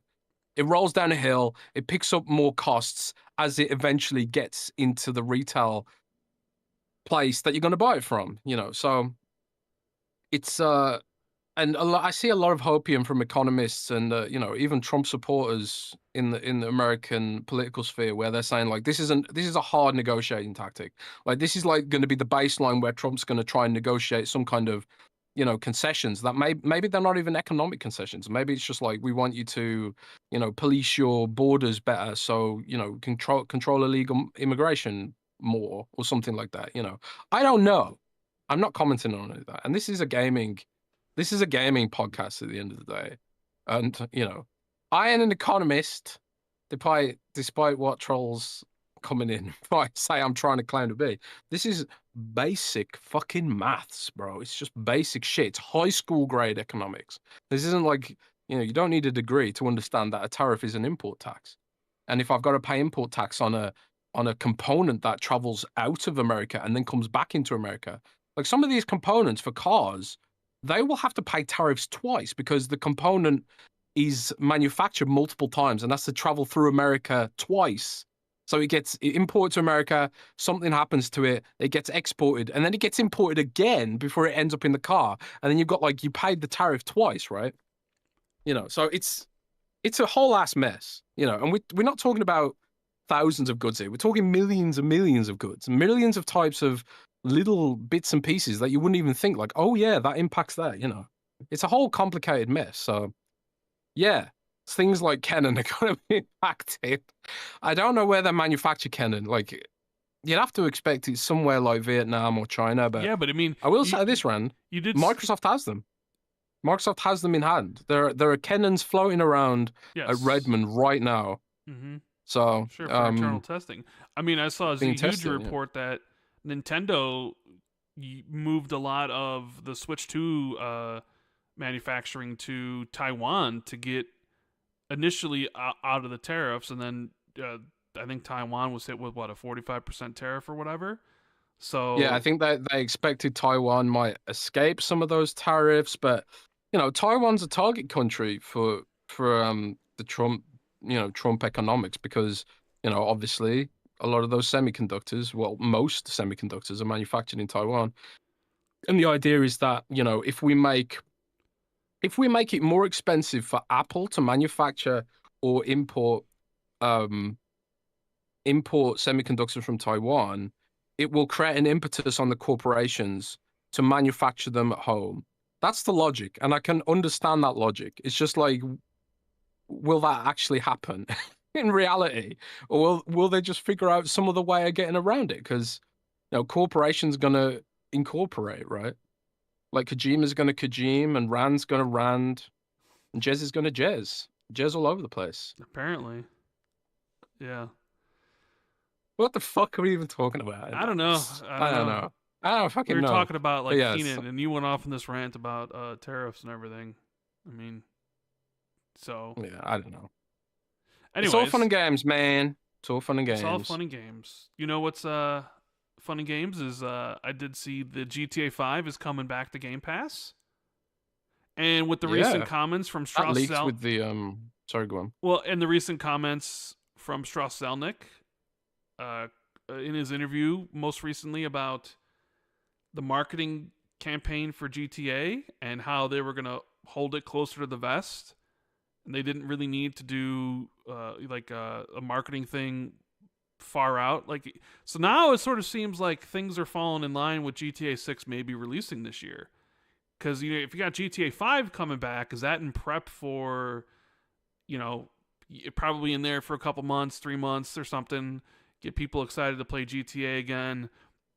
People were like, well, GTA 6 can't be this year because they haven't been marketing it, but then Strauss is like, oh, we don't need to market it super early. So now it's like, oh shit, like, he seems pretty confident. I don't know. It's like, are we really getting GTA 6 in like October, November? I don't know. Sort of kind of like seeming like falling. Hey, do you know why he's not announcing the launch date, right? How come? He's waiting to see when Silksong comes out. Because Yeah. he doesn't want to go up against Silksong, bro. Yeah, that could be it. Also, right? Yeah, I don't know. I mean, for a long time I've been sitting here thinking, GTA 6 is next year, but for the first time I'm starting to come around and being like, actually, maybe it's this year. But I'm sure you saw this rumor, which obviously didn't happen, but there was a rumor going around that Oblivion remake was going to launch this week. That was wrong, and I could have told you that was wrong when the rumor started. I don't even know why that rumor started. Who said that? Detective Seeds came out this week on like Monday and said his source told him that Oblivion was coming out this week. And then I reached out to one of my sources and he just started laughing. He's like, nope. And I was like, oh, okay. And then a couple days later, I guess Detective Seeds started kind of walking it back, saying like, oh, the source is iffy about it. And I'm just like, yeah, there's no, Xbox isn't really, he said it was going to release on April 3rd. So it was supposed to release yesterday. And I'm like, that doesn't make any sense. South of Midnight's releasing on April 3rd. They're not going to release 2 games at the same time. And then if you look at the rest of the month of April, because Nate DeHate and VGC both said that the announcement's coming in April, and it could be a shadow drop, you look at the rest of the announcements that the Xbox has this month, and it's like, okay, well, they're releasing Forza Horizon 5, or they're releasing Indiana Jones on the PlayStation on April 17th.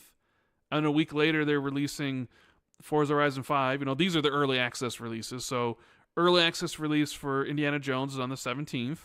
Early access release for Forza Horizon 5 is on the 24th. Towerborn's coming to Xbox Game Pass on the 29th. So, like, the only week that there's nothing going on is literally next week. So, will Oblivion Remake come out next week? I mean, potentially. I'm certainly not going to release Oblivion the same week and the same day I'm releasing Indiana Jones or Forza Horizon, because I'm assuming Oblivion's multi-platform, and I think you would agree, right? The Oblivion remake would be. Yeah, I mean it was on everything back in the day. Yeah, so I'm guessing it's multi-platform, and it certainly doesn't make any sense whatsoever to release it on the same day. You're also trying to sell another game somewhere else.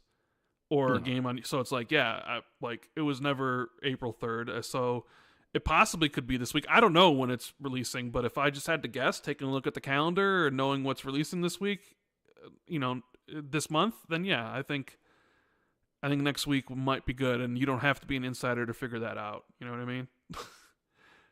mean? Assuming it's still April, which I still don't. I'm still questioning the rationale and thought process behind releasing South of Midnight and Indiana Jones and Forza and Towerborn, and then releasing Oblivion. When you look at the rest of the year and you have Doom next month, but then you don't have anything in June, and you have Tony Hawk in July, and then whatever the fall games are, it's like, why wouldn't you just put Oblivion in June? At least have something that month. You know what I mean? Maybe it's just a case of these games are done and need to start earning money. But even if they're done, why wouldn't you just hold it? A couple. Maybe they need to start earning money. I mean, what? We need to start earning money? Is that real? To offset the costs of making it? Sure, but I mean, I feel like you'd make more money in June than you would in April.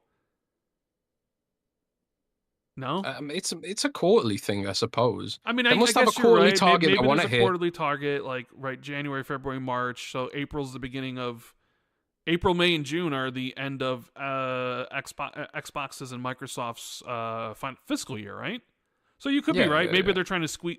But even if it was June, well, I mean, whatever. I feel like maybe they got something else for June, bro. Like Fallout 5 Shadow Drop. Yeah. In your dreams. Hell yeah, my dreams. But they could have something for June. You know, like we didn't know about Hi-Fi Rush, did we? Until like very, very near the time. Sure. And there's a lot of studios that are cooking. We don't know what they're working on. Well, I mean, remember the original. And they've got June Showcase coming up. Sure. They could announce things for the summer over then. But maybe the logic is just like, do we need anything over the summer because people go outside and touch grass during the summer? Sure. But then why really? But then you could say, well, then why release Tony Hawk in July? If that was the logic. Yeah, I guess. But anyways, yeah. So maybe be on the lookout for Oblivion next week. If it was to come out, that'd be the week I would guess. Let's talk about the Nintendo Switch stuff, shall we? I think we've gotten there. Let me bring up some of the stuff announced. So you should grab some more super chats if there are any. Okay, yeah, let me grab a super chat here. Just to keep them rolling. We have Logic Bomb who says,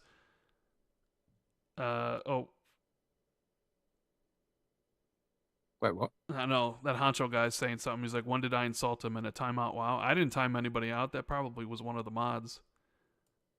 Yeah, I was whacking. He didn't need a timeout, bro. It's okay if people disagree. Better a timeout than a ban. Yeah, I guess. I haven't timed anybody out, and I haven't banned anybody, so it's been a long time since I banned anybody. Logic Bomb says, do you think Nintendo taking back pre-orders is a ploy to walk back their prices that have been universally trashed? Also, any Project Mara news? No Project Mara news. I haven't heard a damn thing about it. Do I think Nintendo taking back pre-orders is a ploy to walk back their prices? On the console itself or the games? I've seen people say that like the game, like the $80 Mario Kart thing should be walked back. I don't think they haven't walked back any pre-orders in the UK. So no. if they're walking it back because they maybe want to put the prices up.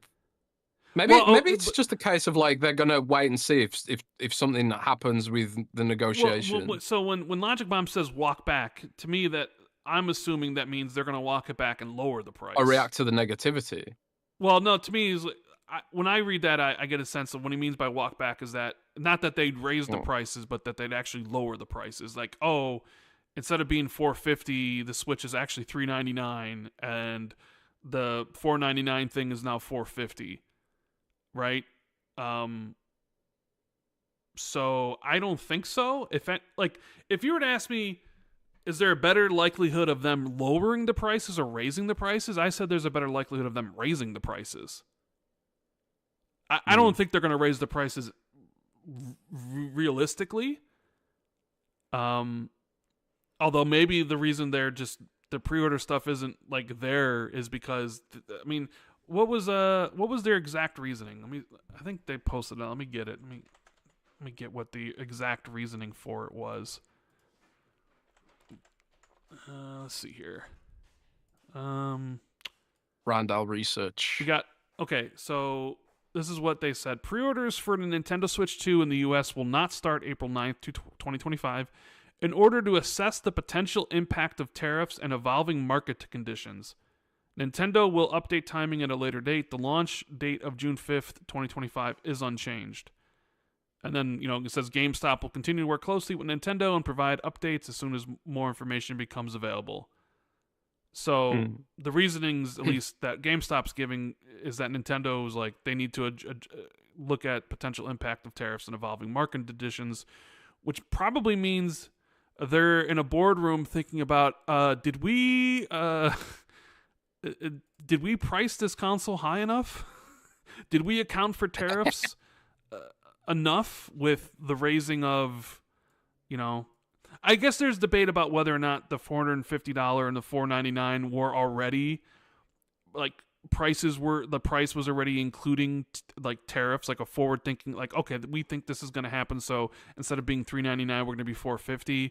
And then there's even some speculation that maybe Mario Kart World is $80 to also offset some of that. I've read multiple reports from IGN that had all these experts talking about it, and nobody really can say. Some people will be like, well, this is Nintendo being Nintendo, and some will be like, well, they might have accounted for tariffs, and it's whatever. I mean, you wouldn't really know until Nintendo says something anyways. But I would think if anything they'll do, there's a better chance they raise prices than I don't think they'll lower them. No, I don't see them lowering it. No. I just don't see it. We got Jay Rembert with the 10. He says, "What's up, Rand, my fellow Chicagoan? Elections have consequences, and people rejected the politician who warned this could happen. I digress. I bought South of Midnight, and I'm looking forward to playing it. Well, I hope you do enjoy it. It definitely has things that are very, very good about it. But obviously, my experience, subjective to me, I still enjoyed the game. There's just things they could have done to be a little bit better. But you're right, elections have consequences. Who knew? Who knew that, the people that you help put in power with votes can change things and make it tougher or easier for their fellow citizens? So, yeah, who knew? Who knew things have consequences? And we're seeing them play out. Silas says in the super chat, Jez, are you planning retaliatory tariffs on Patreon members? If so, can you please send the bill to Rand? Actually, there have been retaliatory tariffs on Patreon. Yeah. And it's Apple's fault. So 30%, Apple, right? Yep. Yeah, so if you buy on Patreon, via an iPhone, the app on iPhone, it costs like an extra 10% or something. And that's Apple's charge to Patreon. The same charge doesn't exist on Android or on the web. So rather than just put it up for everyone, it's only been put up for Apple because Patreon gave me that option, right? So I was like, well, that's the tariff that Apple charges. So unless you subscribe via an iPhone app, you don't have to pay a tariff. So subscribe via the web, and it's 15% off right now. Yes. Jay Foley says,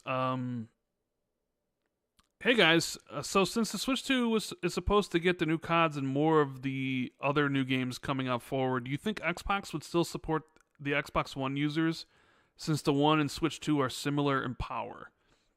I think we've had those discussions, haven't we? About the idea of like, well, if Xbox is still putting some of their games on the Switch 2, which seems to be in power similar to the Xbox One, like, will they just continue to put games on Xbox One? But then I think the question more is, are there still a significant audience on the Xbox One? I think that's the question. Because there's going to be an audience on Switch 2. Well, we think. Nintendo hopes. But, what's the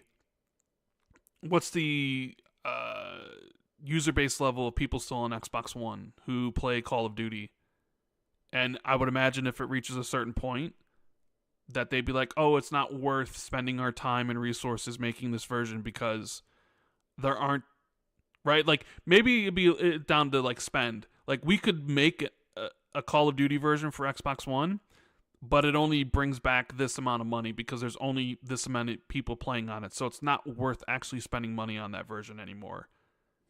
It's hard to say because it really depends on whether they switch the next Call of Duty to Win32 or not. I think if future Call of Duties stay on the Xbox development platform ERA, then maybe they just keep releasing the Xbox One version if they've got all the scalability factors down, because Call of Duty is a very mature franchise and a mature engine and mature dev team who have already done a lot of the legwork when it comes to optimizing the engine generation over generation. So maybe there is some possibility that the Switch 2 helps give the PS4 and Xbox One a strangely long lifespan for people who only play Call of Duty. But I could see like a lot of other games abandoning the platform. If there was like, I suppose my answer would be maybe you see a lot of those service games like Overwatch, Call of Duty, whatever. Maybe they stay on the original Xbox, but a lot of the newer games start dropping it when they start moving to Win32. Yeah, That'd be my guess. good guess. Good guess. Nate Dogg says, Jez, you Jez, you had to have heard things about Fallout. Laugh out loud. That's what Nate Dogg says. Is that true, Jez? Have you heard things about Fallout? I haven't heard a damn thing. I haven't heard a damn thing. I think I said on the podcast like a few months ago that I'd heard that they are scrambling together a plan in response to the TV show. That was the last thing I heard like months ago. I've never had particularly great Bethesda sourcing, aside from when sometimes they work with, more external stuff. Bethesda's pretty hard to get concrete info from. So no, I haven't heard a damn thing about Fallout. I wish I had, but not gonna lie, don't know a thing. Scarcely relevant member for 61 months says, "Good morning, boys. Great Xbox 2 this week, Jez. I'm glad they enjoyed it. Thank Sorry you. I couldn't be there for that one. Scarcely is awesome. Yep. And we have the one and only Web Dave saying, Rand Jez going to LA in June? If so, hope to meet up. I don't think Jez is coming to America anytime soon, so you're not going, right? No, I'm not going. But here's the not thing: this year. Jez has said that to me the last 2 years, and then always right around the beginning of June or late May, he's always like, "Guess what? I'm going to the June showcase." Well, there's actually like, I think there's a high chance I don't go this year, and We'll one of see. those reasons is that my company's done a travel freeze because of the tariffs. So probably not gonna be able to pay for it, unless I pay for it myself, which I wouldn't be totally against doing, but um, money's tight. Money's probably going to be tight because of all the tariffs. I don't expect to be going this year, but Windows Central will be there. I think one of my colleagues will be there, either Samuel or Zachary. So we'll definitely have some exclusive content from the show. Just probably won't be myself. Maybe you can go next year when hopefully all this stuff blows over. Yeah. Yeah. I won't be going. I've already decided. I'm not even I'm not going to be like, oh, maybe. No, I'm not going. So you won't see me. What about next year? I don't know. Who knows? Because who knows I what think the future next year, holds? my prediction for next year is they announce next gen. I mean, if it's 2027, there's a good chance it would be announced next year. But yeah. So you want to be there for that, right? I mean, not really. Who cares? Who cares if you're there or you're not there? Who cares? Because it'd be cool, man. We could hang out. We could go to Roadhouse. But that's not what you said. You said you would want to be there when they announce next generation. But it's just like, what's the difference? Because there'd be lots of excitement. Yeah, so there'd be a lot of excitement. God, regardless, anywhere. Such a downer. I mean, you made it sound maybe you're the closet like emo. Something super cool. Like, oh, you really want to be there for that? It was like, what? Why? Am I gonna look underneath my chair and being like, oh, there's the Xbox Series X2 underneath your chair, everybody, you get one? But like they did that 1 year. That happened 1 year. Yeah, with Don Matrix. I forget. It was one of the slim editions of the Xbox 360. That's not gonna happen. So it's like you say that as just like it might happen. Yeah. Okay. You never know. No, sorry. They do that with the Surface phone. Yeah. Well, they're like, oh, the Surface phone's under your chair. Look underneath your seats, everybody. What do you see? Nothing. Go fuck yourself. Bro. Bro. Luther says, has Jez heard anything on Recourse since the IG post? Oh yeah, what was that Instagram post? Was it like celebration of? I have no idea. I didn't even know they posted something. Was this like relatively soon in the past? Like, when did this happen? It's news to me. I can't remember if they posted something for the anniversary of it or something like that. And some people were like, "Does this mean something's going to happen with Recore?" But I don't think the team that made Recore even exists anymore. Yeah, I don't think so. Um, I think they shut down, so I don't think you see Recore again. You probably not. Probably not. But let's go back to Nintendo. Before we talk about the things that are shown, you watched it.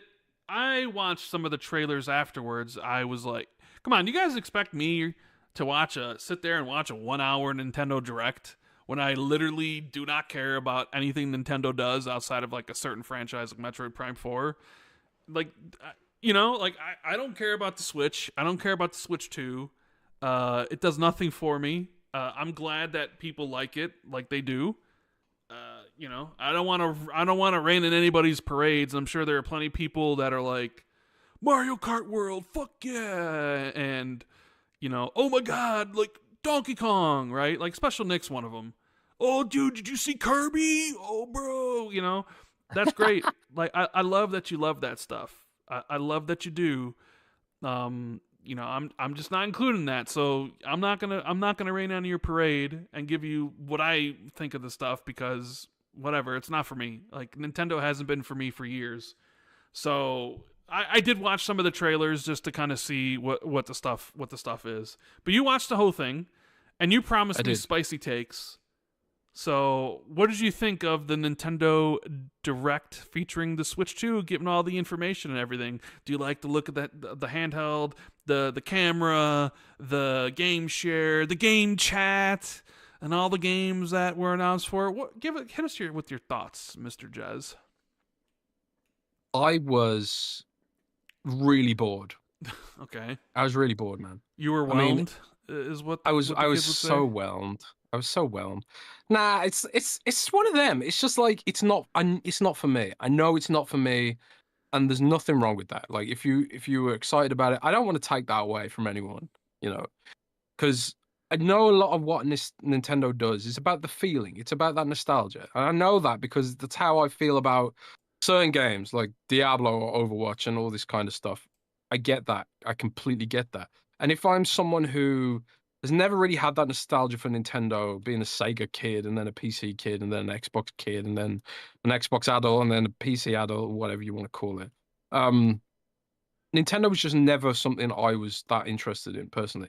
But I did watch it anyway because I had a morbid curiosity about the direction of handhelds because obviously Xbox is going in that direction too. And also I'm a big fan of the Z1 Extreme handheld range that's on offer right now. And if there's one good thing I can say for Nintendo is that they tend to innovate. They tend to innovate with with hardware, and it doesn't always pay off. You've got like the Wii U famously didn't pay off, but I feel like the Wii U had to walk so the Switch could run. It was like they knew what form factor they wanted, but they didn't have the technology. And then when they did have the technology, when Nvidia came on board, whatever, um, they delivered one of the most popular consoles of all time, owing to its versatility, its portability, and then with a very strong lineup of exclusive, nostalgic, and innovative games, for better or worse. So I was intrigued about it from a purely analytical perspective. I knew that none of the nostalgic aspects of the game would resonate with me, and that's kind of it. Just is what it is, right? However, I was even though I was expecting to not be interested, I actually found myself to be disappointed. I thought the Disappointed, huh? Switch was, yeah, disappointed, even though I knew it wasn't going to be for me and all that kind of stuff. And I still found myself disappointed because it was so painfully what I would describe as iterative, you know. Mm-hmm. And I suppose like there's nothing really wrong with that either. But with Nintendo, at least with the hardware, I often at least, and maybe this is an unfair expectation, and this is just my opinion, and I'm not a Nintendo guy, so take it with a pinch of salt or whatever. But I always expect Nintendo to do something unique or special or something intriguing with their hardware, and there was just none of that. I kind of felt What do you like, mean? What do you mean, bro? Didn't you tell me it gave you Xbox One vibes? 2013 Xbox One vibes? well, that's the thing. How long ago was that? I mean, 50,000 years? 12 years ago, you got a camera and it's got some DRM on some cartridges, bro, and the game It's share got a thing. camera and it's got DRM and game sharing. Yeah, so there was that. We already knew those kind of things. Well, not the camera bit, but it was just like some of those features, like the ability to see someone while playing a game. Xbox kind of had that in 2013 with the ability to do picture in picture with Skype. They just And then with Connect, with because Connect too. So you know those Uno lobbies, those infamous Uno lobbies. yeah, the Uno I lobbies. played a lot of games of Uno, and the things you would see sometimes. You know what I mean? Yep. Yeah, I Yeah. mean, sure, but Can there Nintendo was opening up a can of worms with that? I don't know. Maybe there's going to be people Yeah, doing their OnlyFans through privacy the Nintendo Switch. controls on Yeah, Nintendo. Parents better get used to that. yeah. So I don't think it's unfair to say that a lot of these social features they added to this system were decidedly last gen. You know, Xbox had the picture in picture with Skype, and nobody used it, so they got rid of it. You know, and that was with Connect bundled in. This obviously is not going to be bundled in. So then you've kind of got that sort of like, will anyone actually go for this? Will anyone actually use this? I suppose the innovative part of this is that it comes with the green screen capabilities, and those green screen capabilities can be expressed within the game, like showing a profile picture or whatever. I think that's like taking the next step from Connect, but it's like that's such a low fucking bar, man. Like Connect is deader than dead because everyone hated it, and that was when it was bundled with the system. You know, and you know, it's not directly comparative because there was all the FUD going around because it was forced into a bundle and all that kind of stuff. But that's what I couldn't help but think that it's like, hang on a sec, this is just, you know, what Microsoft's already done. So there was that part, but then like going a bit further from that, um, just the general sort of all those social features like party chat and shit like that. Xbox has already had that down pat, of course. They created party chat, you know, if I remember correctly, as far as console is concerned, at least. And then like these days, I often use Discord for party chat, you know, which is basically what the Switch is offering with the ability to stream your game to other players and stuff like that. So again, very whelmed, you know. And then the games, was not interested in any of the fucking games whatsoever. I kind of feel like Nintendo gets a really huge pass when it comes to their games. What about Like if Ni- what about their the welcome tour thing for Switch too, which apparently is you have to pay for, I guess. yeah, so I was Which like, oh, is that's it's funny because I think I wrote an editorial a long time ago where it was like I think Microsoft should gamify the Windows out of box experience so people can learn how Windows actually fucking works, right? As someone who was an IT technician in a past life, it's funny how little like even basic things people don't know on Windows. And I think like a video game style tutorial would help people to learn that shit. And I thought that was like one piece of innovation that I thought, oh, actually, that's a pretty cool thing that they've done there. But then I read that it costs fucking money. How much is it? $10 or I something? don't know. $6? I don't I know. have no idea. So you're making people pay to experience a tutorial, and like, yeah, it has mini games in it and shit. But I don't know. That I just sort of scratch my head at that one. That should be free. That should be free. That Mm. should be part of the system. Um, then yeah, the games I weren't interested in very What much. do you think about the enhancements to what they're calling Switch 2 editions of games, like Legend of Zelda: Breath of the Wild, Tears of the Kingdom? I think though they're both selling, they didn't. I think you can upgrade if you own them. They didn't say how much the upgrade costs, but then unlike Target and Best Buy, I think those games are, if you wanted to buy the Switch 2 editions, I want to say Breath of the Wild was going for $69.99 and Tears of the Kingdom was going for $79.99. It's well, this is the other aspect of the presentation in general. It reminded me to appreciate Xbox more because it's like Xbox did FPS boost for free. They did those resolution enhancements for free. Like Final Fantasy 13 got resolution enhanced, Fallout 3 got resolution enhanced, and FPS boosted. All that shit just came for free, like as an incidental upgrade. Microsoft did not get enough credit for that. So I was a little bit salty that, you know, everyone else is charging money for this shit, whereas like PC gamers that would never even dream of paying for that, a resolution boost. Which is why I look at things like Sony's like attempts to remaster games that they've already released on PC. You know, is gonna sort of has been met with bemusement from some corners of the internet, but you know, Xbox gave all that stuff away for free, and they don't get any credit for and it. it really seems like they could have charged for it because PlayStation charged for it. Like the upgrade for PlayStation 5 versions of games were $10, and now Nintendo's charging for it. And I don't know. I don't know if it really seemed to help Microsoft out. Maybe it did in the beginning, or maybe it did to make them seem separate, or like, oh, we get it over here for free. But it really makes it kind of like go back on and be like, I guess they could have charged for all those updates, and people would have paid because.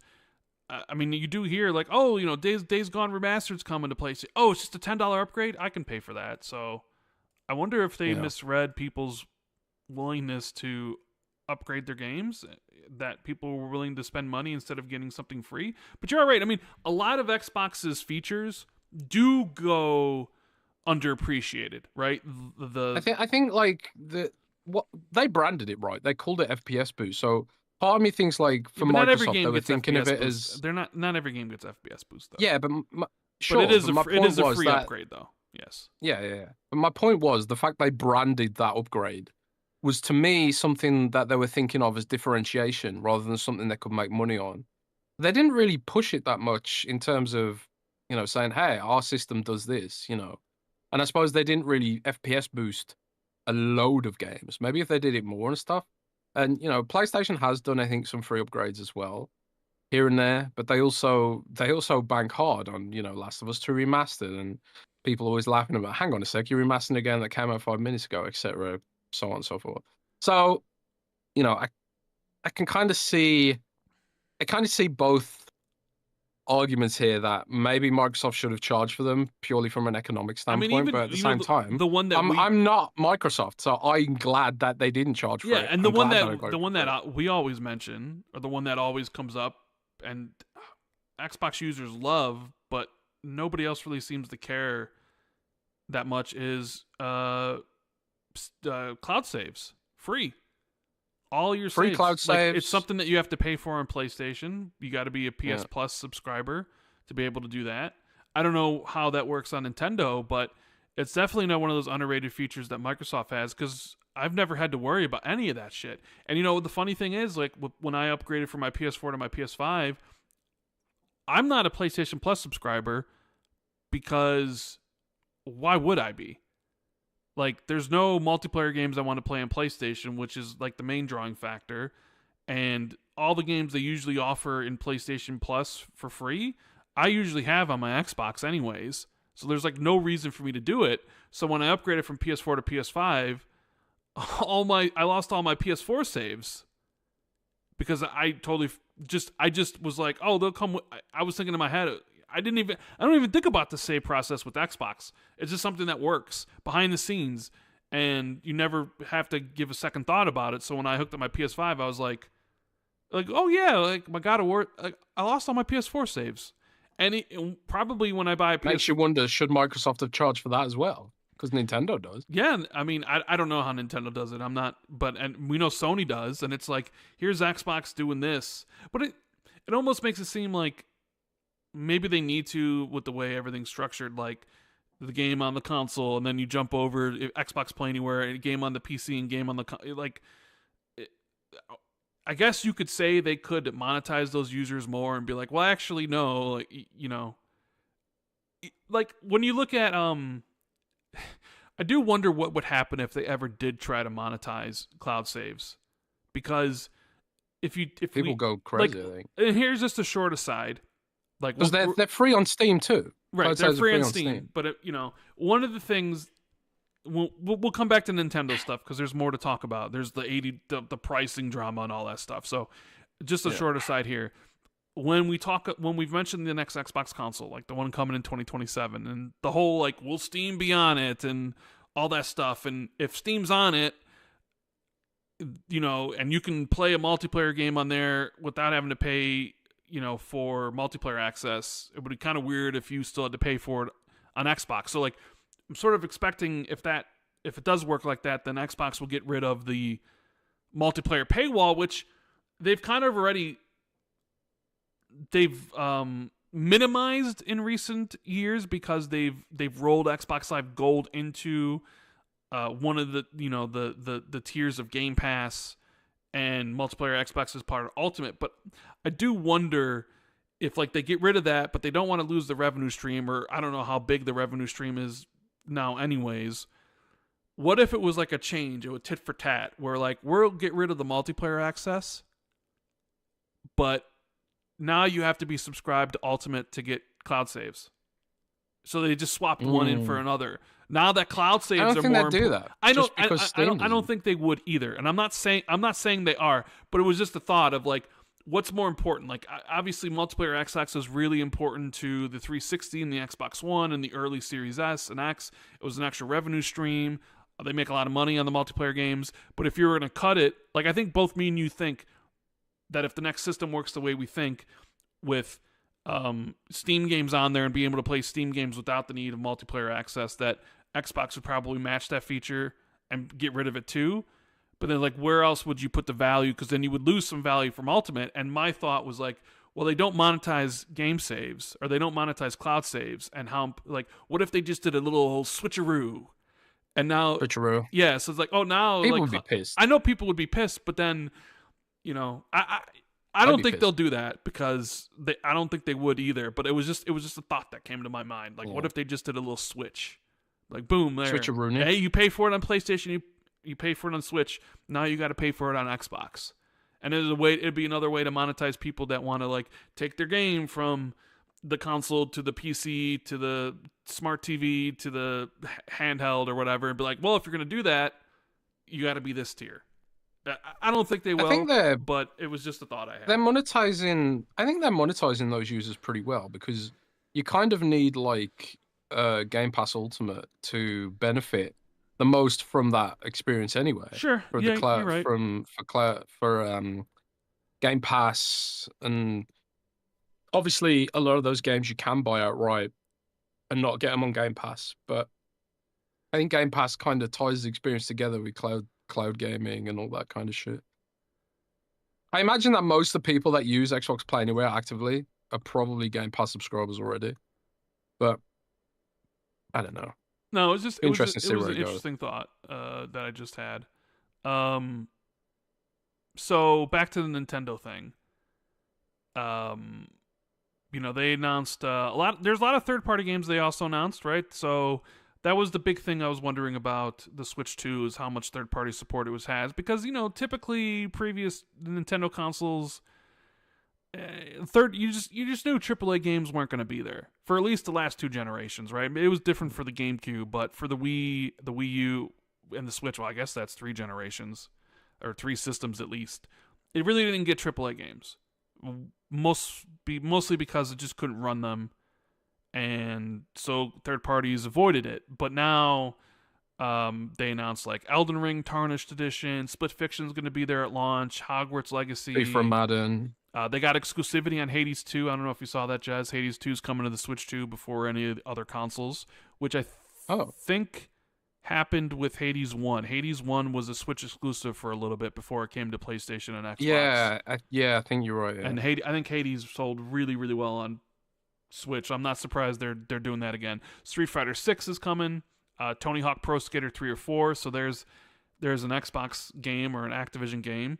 Hitman World of Assassination, Cyberpunk 2077 was there, Civilization 7, all that stuff. Now, were you surprised by the lack of anything Xbox? I mean, granted, Tony Hawk is owned, released by Activision, owned by Xbox, but I at least thought there'd be one Xbox game here, and there were none. And I have seen some people like, "Whoa, what happened?" Why wasn't there any Xbox stuff there? Were you surprised that Xbox didn't have anything to show here? I was actually. I was a bit surprised, and not because I'd heard there would be. It's just because of the assumption from the way they've been handling things like the Indiana Jones stuff. like they announced Indiana Jones for PlayStation on stage as a one more thing kind of Mm-hmm. track Yep. at at uh at the opening night live at Gamescom, not Game. I was going to say the Game Awards, but it was not the Game Awards. It was Gamescom. So I think it was just kind of an expectation that Microsoft has set that they will support other platforms very directly, even if all Xbox fans get upset about it, or it makes them look bad. Could this be a sign that they're maybe addressing some of that feedback, Well, maybe? I mean, Phil did say that moving forward at their own showcases, they'll have the logo. Because remember, the logo, like the PS5 logo, was in the developer direct. Even for something like Claire Obscure 33 Expedition, right? Like it was the PS5 logo was there, and there is the June showcase, which Xbox is probably gonna have a bunch of announcements, and I would imagine they'll be switched to like if a game's like just say I don't know, let's just say if there's a trailer for I don't know Gears Collection, for instance. I think it'll say whatever platform it's coming to. It'll say at the end of the trailer Xbox, Steam, PC, PlayStation 5, and Switch 2. Whatever platforms it's coming to, it'll be listed on that. Well, this is the thing, right? Like, if you are a company who doesn't care about your own platform anymore, you probably would be there as a publisher on Switch, right? Mm-hmm. But if you are someone who still wants to be perceived as a platform, then you would save it for your own event, Yeah, I would that's have true. thought. But like, I don't know. I was sort of expecting at least Sea of Thieves maybe to be there. I mean, the one I had was like, oh, Halo Master Chief Collection. How big would that be? But that wasn't. So, there wasn't anything. There wasn't anything there, and I sort of wonder like. I was thinking about this, and I sort of wonder like, what if Nintendo didn't send any Xbox teams any dev kits? Well, they clearly did because Tony Hawk got it. Well, no. So here would be my response to that is that it's possible that Activision got that because the thing didn't close until the end of 2023, and remember the Switch 2 was supposed to launch the fall of 2024. So what if Activision, because they were operating independently, and also had the agreements for Call of Duty, like what if because of that Nintendo was willing to send them dev kits, and that's how they got them. And because I'm just like Doom comes out next month, and the previous two Doom games are on the Switch, I was thinking, well, maybe Doom the Dark Ages could be a launch game for the Switch. But that doesn't, unless like there's a more third-party direct coming or an Xbox partner preview. An Xbox partner preview doesn't even really make sense for like first-party stuff. So, and maybe they hold it all for the June showcase because I would have Doom Dark Ages be even at the Xbox showcase because the game will be out a month already at that point. I don't know. So maybe Nintendo wasn't willing to send dev kits to Xbox teams because. They just Top didn't, secret. Like, oh, we don't want to send this to a competitor, quote unquote. But at the time, Activision wasn't in 2023 because they were still operating independently. Well, so they had to. It could also be a thing like it could be Nvidia's NDA there.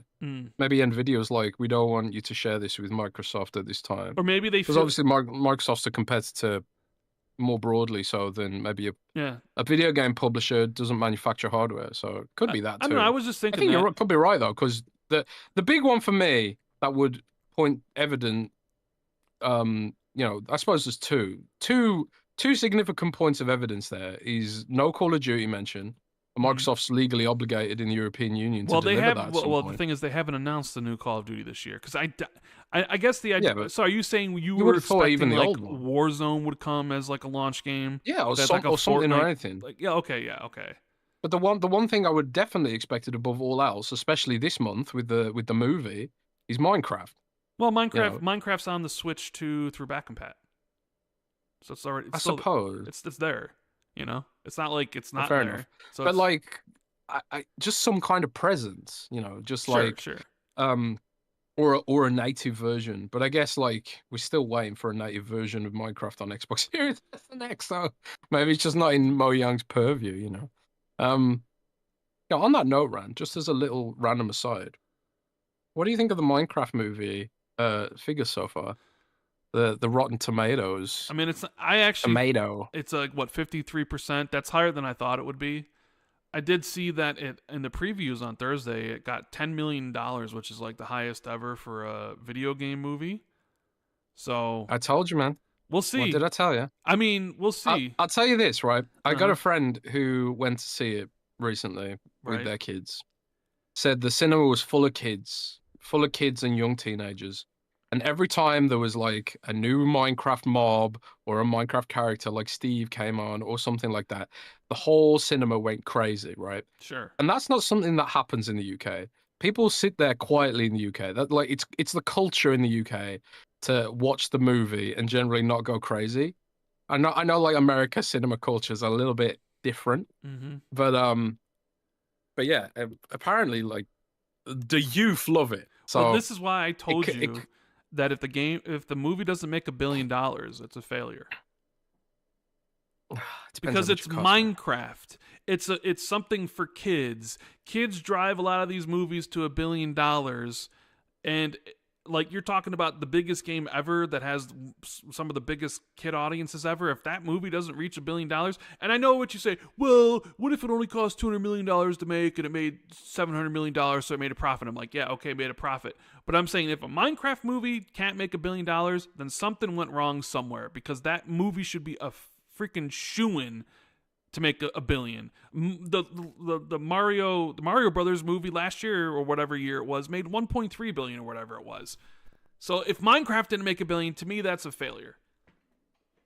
But I mean, it sounds like it's going to do well. I guess the What if it tracking. makes 950 million? I mean, then you're pretty close there. So like, but I mean, the target for that movie should easily be $1 billion, regardless of how good it is, because kids don't care whether or not a movie's good. They just want to see it, right? And parents will take it, and maybe they have a good time, or maybe they won't. I'm And gonna admit something embarrassing now. what? Do you know what my favorite movie was as a kid? What? You were a Like kid, so I it don't can't know, be that maybe embarrassing. it's even for a kid, it's still pretty embarrassing. And I was actually embarrassed as a kid about this. Mm-hmm. Um, I really loved the Spice World movie. Well, out of all the movies, I thought I you had it could on say. VHS. I had it on VHS. I watched it all the time, and I kept that a secret from other school kids. Even when I was like 7, I was embarrassed of that. So I there could you see go. why. I could see why. So it's not surprising that. I mean, I'm sort of at a Spice World. I was thinking maybe of other stuff, but Fucking okay. love that Thanks for movie. sharing that, everybody. Like Jez loved Spice World as a kid. Who was your favorite Spice Girl? Was it Sporty Spice? Was it Posh Spice? Was it which Spice Oh, it's was all the about one? Baby Spice, man. Oh, it was Baby Spice. Baby Oh, Spice. Emma Wow. Bunton, the goat. Okay. I quite like Scary Spice too. You like Scary Spice is Scary awesome. Spice? Yeah, Oh. Scary Spice got it going on, man. What was your favorite Spice Girl song? Were you also like singing it up and Man, we getting into dangerous territory here. I don't dude, know. keeping up with the Kardashians, Naked and Alone or Naked and Afraid? Now, Like, an- like man, you like your tastes are out there, bro. People should be giving you a side eye when you review anything anymore, and you'd be just like, Jez really likes Spice World as a kid. I know all the lyrics to at least the first Spice Girls album, I'd say. Oh my god. Maybe probably the second too. Oh I my can sing god. the whole thing all along.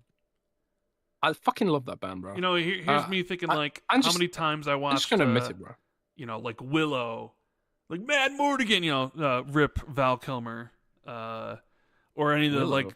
yeah, Willow, Val Don't Kilmer, know that and movie. you never seen Willow, okay? But No, what is that? it's a What is movie. that It was a about? movie from my childhood, or like The Never-Ending Story, or Never seen I it. mean, I think my parents told me that the movie I watched as a baby or as a kid was Dumbo all the time. Because I remember, I think I've said it I like before. Like Dumbo. I used to come home and my sister, from grammar school, my sister would be watching Little Mermaid. It was always Little Mermaid, Little Mermaid, Little Mermaid. And my other sister would always be watching Labyrinth with like David Bowie and stuff. And So like there's I forget what my brother was Mighty Morphin Power Rangers maybe, or I don't know, maybe we watched Oh Mighty yeah, Morphin we Power love Rangers Power. together, but Man, I got another story about Power Rangers. Like I remember the first time they showed Power Rangers in the UK. It was like Easter. It was Easter holidays. This was like a vivid memory for me.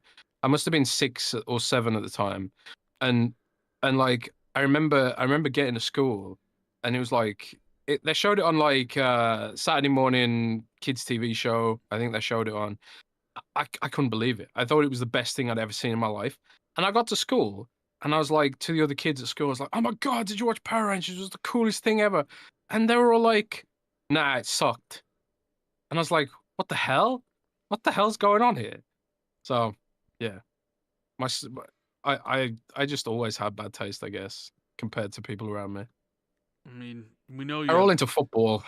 we All know the you kids have are into we know you football, have man. bad taste considering how much you play World of Warcraft. I mean, I'm not surprised that extended over the other stuff. But anyways, Somebody in chat says, "I thought your favorite movie was the Mario movie, like the 80s one." Yeah, I mean, I love that too. I like the original Mario movie. I thought that was a great movie, man. so Dystopia and shit. It was one awesome. of the third parties that announced the game for Xbox, or not Xbox, but announced the game for Switch was Square Enix. They announced Final Fantasy VII Remake Oh yeah. Intergrade. And this led to a lot of Xbox fans asking, "Hey, where's the Xbox announcement?" Some were hoping that there's maybe a 24-hour embargo on that, but there clearly wasn't. So now people are wondering, "Oh my God, well, it's not coming to Xbox," which Nate the Hate said still is, and he was the one that put it out in January that it was going to be announced for the Switch 2 and Xbox this year and launch later this fall, with Rebirth coming next year. Have you heard anything about the Final Fantasy VII Remake? Why was it announced for Switch first before Xbox? Is it still being announced for Xbox? What's going It's on, still Jez? being announced for Xbox. I don't know when, but it's still being announced for Xbox. That's the last I bet information you I any have. money was going to be announced during the March partner preview, which ended up getting delayed, and who knows if it even happens now. Like Yeah, the maybe. partner preview, not the announcement for Final Fantasy, but Oh. you know. Yeah, I don't know. It's still happening though. It's not. I got a bunch of DMs about that because a lot of people, a lot of Xbox fans are waiting for it to come. It is still coming. Hmm. I asked sources straight after the event. I was like, "What's the deal?" And I was just told patience. So it's coming. I never heard specifically this year. That was Nate. But I mean, why wouldn't it be this year? If it's coming to Switch, makes every shred of sense that it also comes to Xbox at the same time. It'd be weird as hell if it didn't, but oh Maybe well. there's a clause in the Sony's contracts like any system except for Xbox. Yeah, I wouldn't You be know. surprised. It is coming. Now It is they're coming. they showed some GameCube games are coming to Nintendo Switch Online. They showed a new Hyrule Warriors. They showed See, that Kirby. looked pretty cool. I mean, if you're into that stuff, sure. That's not something I care about. They showed Kirby Air Riders, and I think they ended the show with Donkey Kong Bonanza, which I was surprised there was no. There was no 3D Mario game, but I guess these are just games. These are the first party games coming at Mario launch Kart or like World. around. Well, I'm talking to 3D Mario. We're talking about the successor to Mario. It's 3D. It's Yeah, it's Mario. Mario. It's basically Forza. It's Forza Horizon, but Mario Kart essentially, right? Mario Horizon. Yeah. So I was kind of surprised there wasn't a 3D Mario, and I guess that doesn't mean there couldn't be one for the fall, because I do think the fall game was Super Mario Odyssey, where the launch game was Zelda. So clearly the launch game is Mario Kart World and Donkey Kong. So potentially the fall game could be very well be 3D Mario. Um, the big surprise, though, I don't think anybody had this on their bingo card, was From Software showed up and showed off a trailer that seemed to be very much a spiritual successor to Bloodborne. And not only that, but it's exclusive to the Switch 2, the Duskbloods, which is a multiplayer game. It's Which vampire-ish, right? when I saw that trailer, I was like, "Oh, that looks really cool." Guns in the Elden Ring universe, or not Elden Ring, but like they got guns in this stuff, and then like I found out it was multiplayer, so my hype sort of lessened. And then I was kind of like, because here's the thing. My thing with Nintendo is, I have my Xbox, and I play 99% of all my games I played throughout the year on my Xbox, right?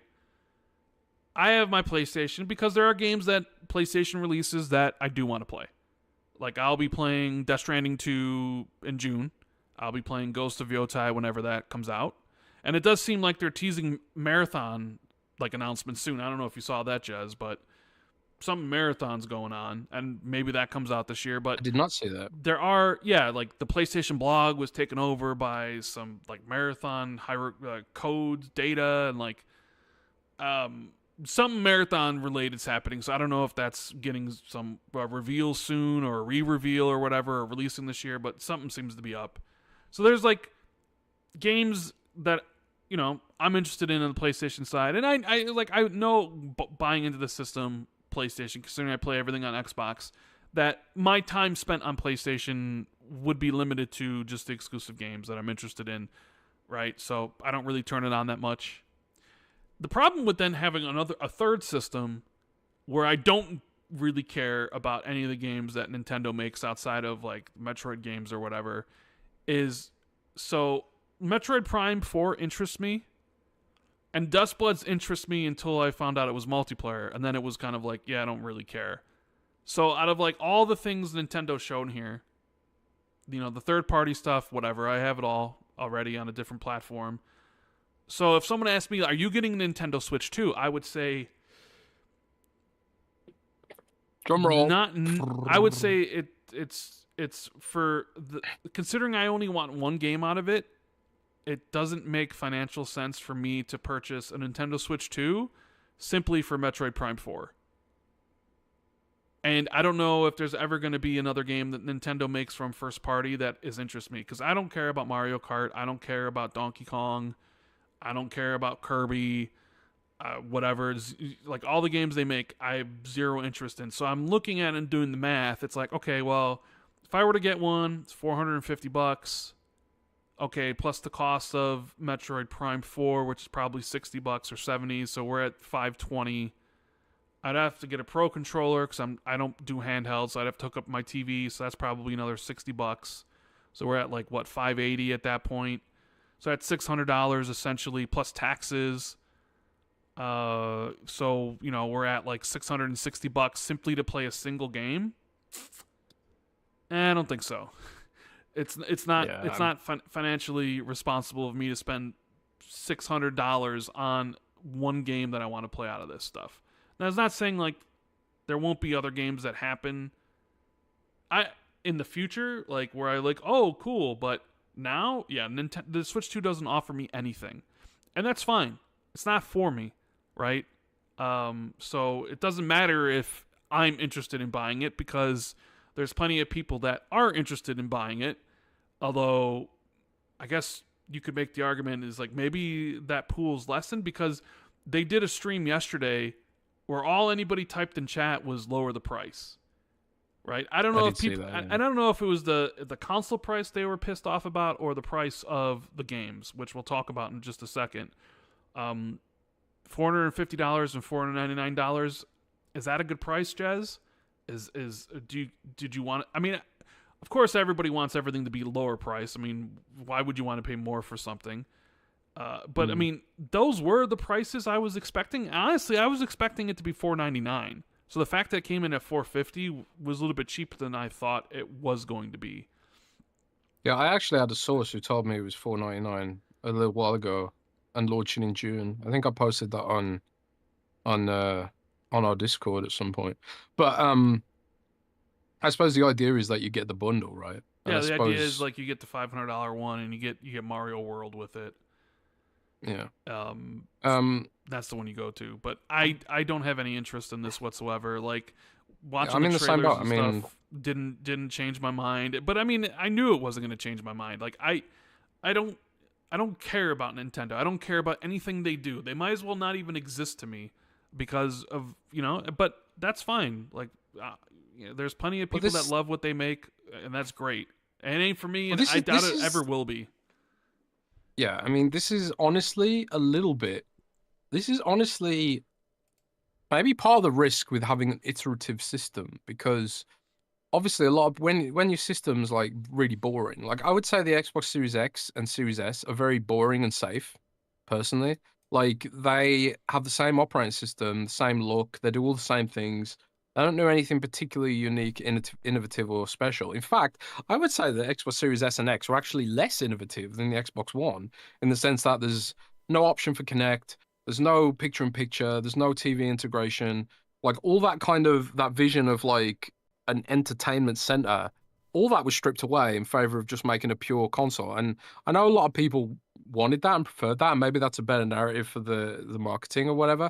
But just speaking analytically, like it is a less innovative system than what the Xbox One was proposing, I would argue personally. So with Nintendo Switch 2 having a sort of iterative system, I kind of like I know what the Nintendo Switch is like, and I bought the Nintendo Switch because it was a novelty, at least in some regards. Because like you, I was never interested in the games. Not a Zelda kid, not a Mario kid generally. I like Mario. I never really cared about Zelda.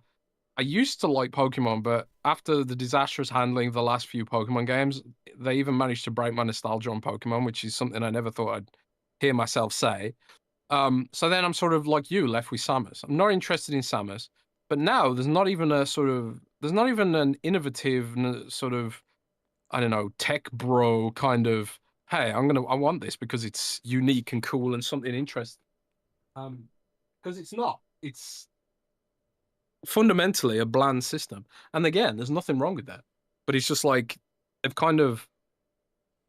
lost that sort of, I don't know what you call it. The sort of novelty value of the Switch 2 is not there like it was with the Switch 1, I think. Well, So I mean, you will also, that hurt sales? Most likely not, but well, I would. It's I don't know. maybe not. I mean, you DM'd me, I think, when it was going on, and you were like, "Is this their Xbox One moment?" Which, you know, anybody knows the Xbox One moment was like very awful, and Xbox kind of reversed course on everything. I think mainly because the pre-orders were like embarrassingly bad, and they were just like, "We need to change on this stuff." Yeah. You know,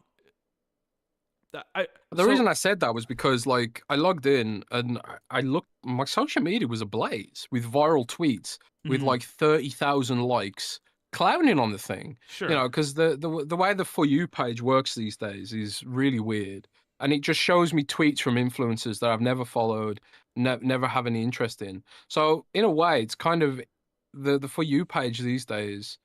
It's kind of like, I think in a weird way, a better snapshot of what the general, public are seeing and being influenced by potentially. And like some of the comments and questions I was seeing with like, again, tens of thousands of likes were clowning on it and saying like it was mid, saying the Steam Deck was better.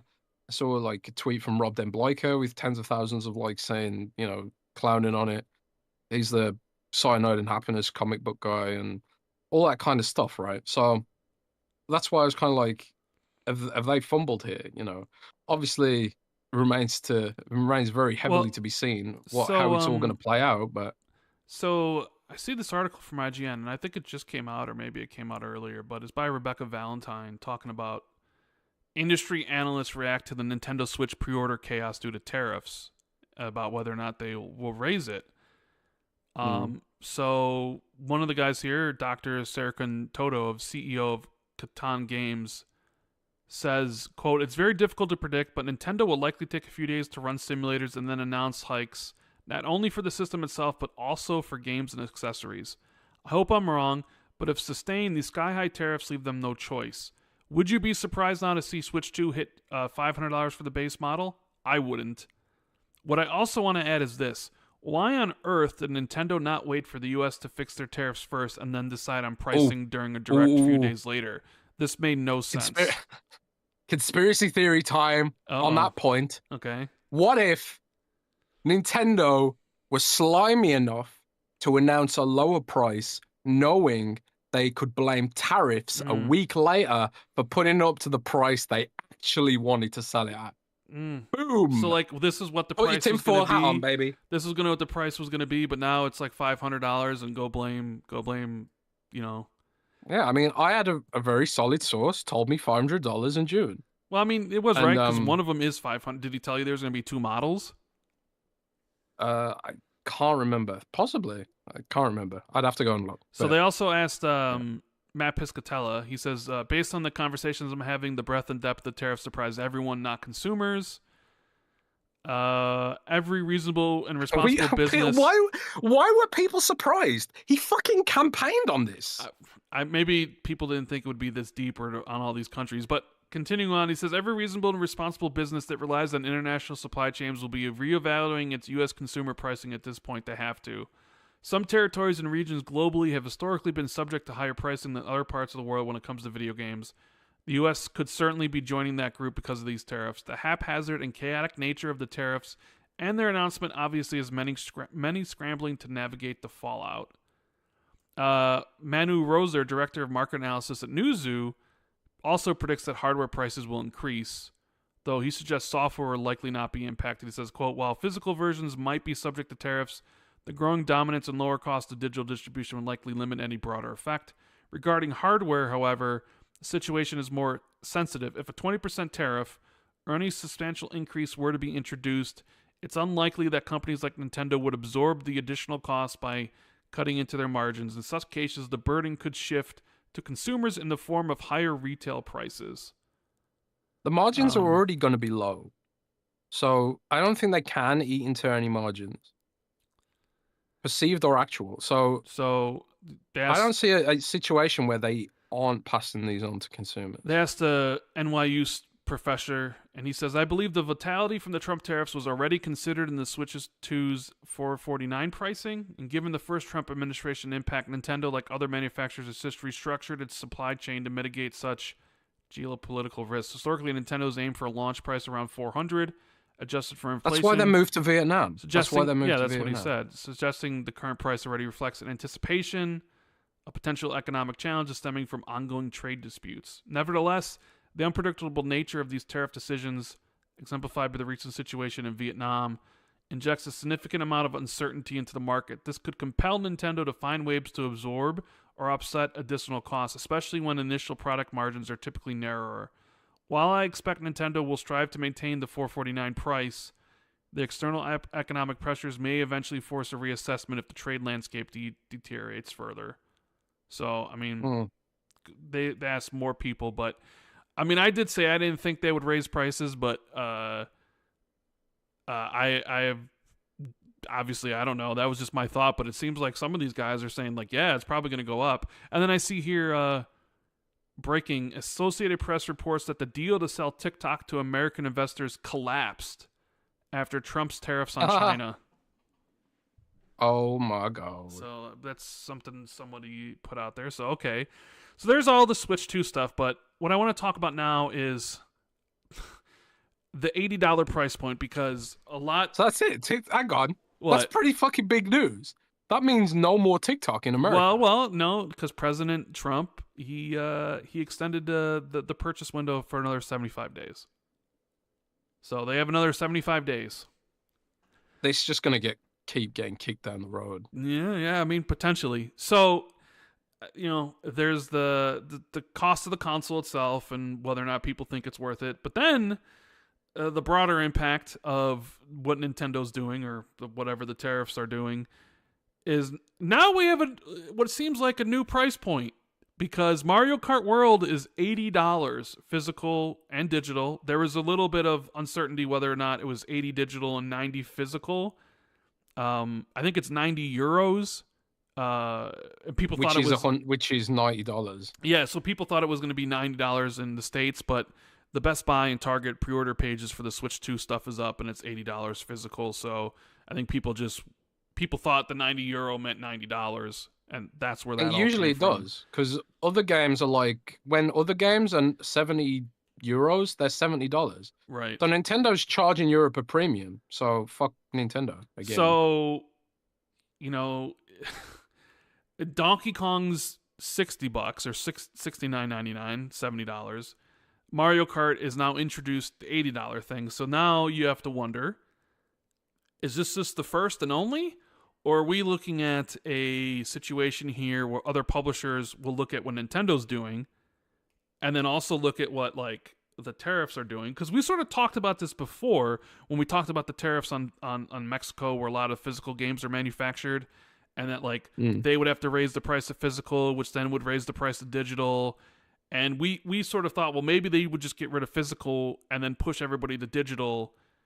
But maybe they wouldn't do that, or maybe they. But now that Nintendo is basically taking the first step in raising prices to $80, now people are thinking, oh, okay, well, certainly Grand Theft Auto 6 is going to be more than $70, right? Or, you know, and I think the question with GTA was always, to me, was it going to be 100 or not? Because I definitely think it was going to be more than 70, but like, will they go all the way to 100? And I don't really think Rockstar's making the decision based on what Nintendo does, because I think Rockstar knows exactly how much they want to price their own game. But I think Nintendo taking the brunt of raising the prices of something maybe makes their decision easier for them or more justifiable or whatever. Because I could easily see GTA 6. I think GTA 6 at minimum's coming in at 80. You know, it could come in above that, whatever. But like, I think at minimum it's 80. And I've talked about like, I don't think, remember that there was the articles a couple months ago about, the industry wants GTA 6 to be 100 because the other publishers will follow and raise their prices. And I said I didn't really believe that, because there's not that many games that could charge $100 and get away with it and not cause like a whole crash.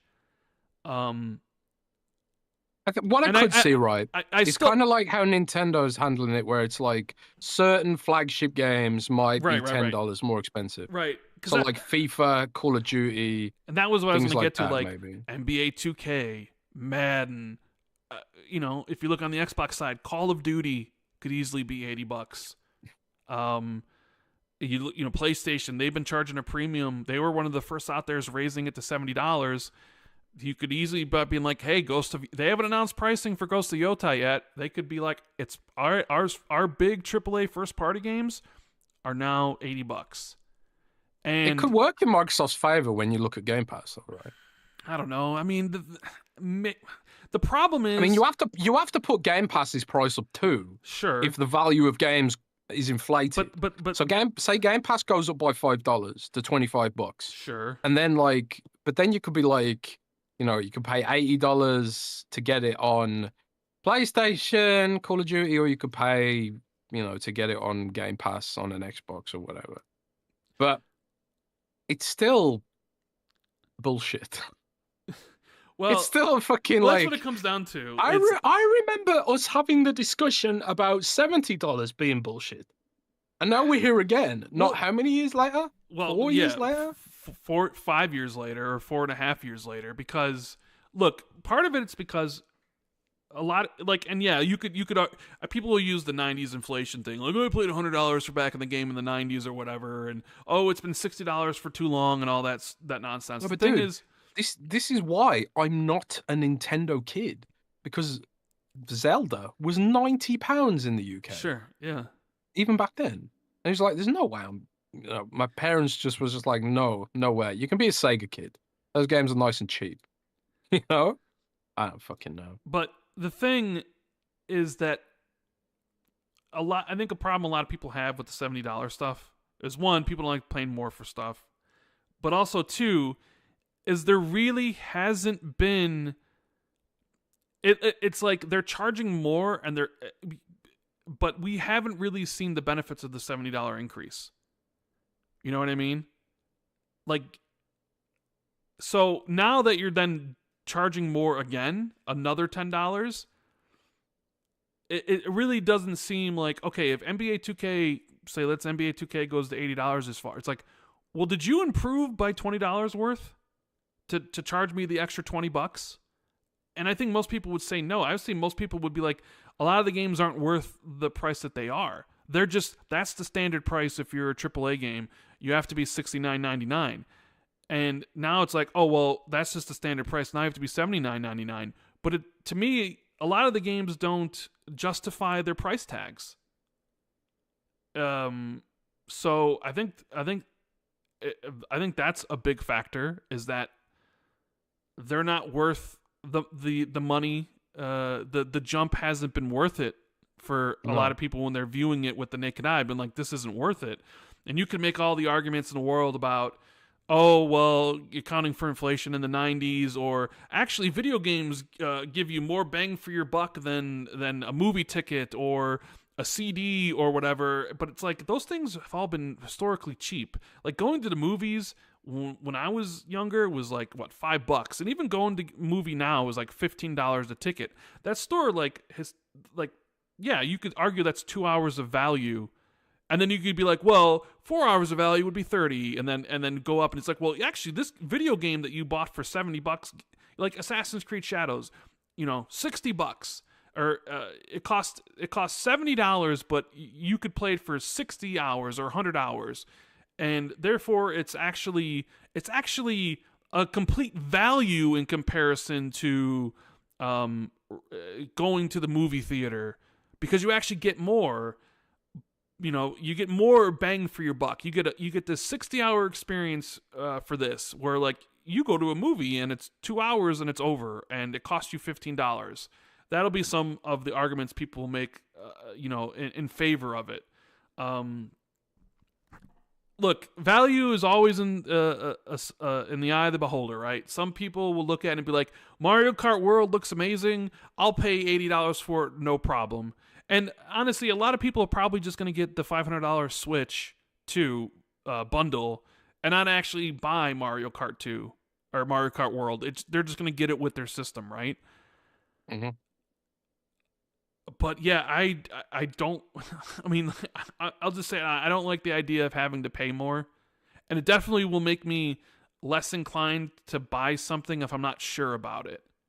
If a game comes There's out, another factor too. Like if these tariffs hold, and most likely they will hold, the sheer volume of supply chain that goes through China, and the sort of aggressive nature of the tariffs suggests that both China and European Union are very, very big economies, huge, vast economies, and both of them have the power to retaliate very hard and increase costs on consumers, which create political pressure on Trump to reverse course, right? So I can't see Trump reversing course, for one thing. So in that universe where there's a stalemate in the so-called trade war, which America started, in the trade war, then people's purchasing power is going to go down too, because they're going to have to pay more for basic everyday goods. And if their purchasing power has gone down, then there's even fewer reasons to buy NBA 2K26 or FIFA 26 or whatever they call it now, or Madden, for $90 or $80. There's going to be even less money available per person, lower purchasing power, to justify spending that cost, because you're not thinking about just the game, like, is it worth it against going to the movies or whatever. It becomes a budgetary thing where people are like, okay, well, maybe I could have paid $90 or $80 for a game back then, but now my budget's this because everything costs this. So there's that aspect to consider as well, which is something I think people miss when they talk about the price increases as a result of tariffs or just as a result of greed. I don't think there's any coherent argument to be made right now for the industry to be putting their costs up, in terms of like for anything other than inflationary reasons. Because, like you say, I don't think the games have gotten better to justify that price increase, especially not when you talk about games like the annualized games, like whether it's, sports games, NBA or sports games or whatever. Like, why do they deserve to be charging more, right? So they charge more because their costs have gone up because of inflation, and in order to make more of a profit, and they have to grow to keep the shareholders happy. I could definitely see They put some their of costs up. these companies Prices up. using the tariffs as a way to justify raising the prices to $80. And the And problem they is did that during the fucking pandemic too. They're Yeah. like, oh, we got to put the price up because of the pandemic, and then they never put the prices down. Well, that's the thing about this. And then like, once they're going to do it once again. the prices go up and the tariffs go away, if they go away, the price has never come back down. So like that'll just be the new price. So Yeah, it's like it's almost like we've manufactured a pandemic economy with this tariff plan, which oversaw the greatest transfer of wealth from the working classes to the billionaire elite in history, you know. So this is just another way for people who are able to move money around and take advantage of crises to make more money. So they won't just put up the price in line with inflation. They'll add a premium on top of that. And because they're adding a premium, other companies will so do you decide think they do you have to think add a it premium. stops at you think it stops at 80 though? Or do you think a company's like, well actually it's 90 now?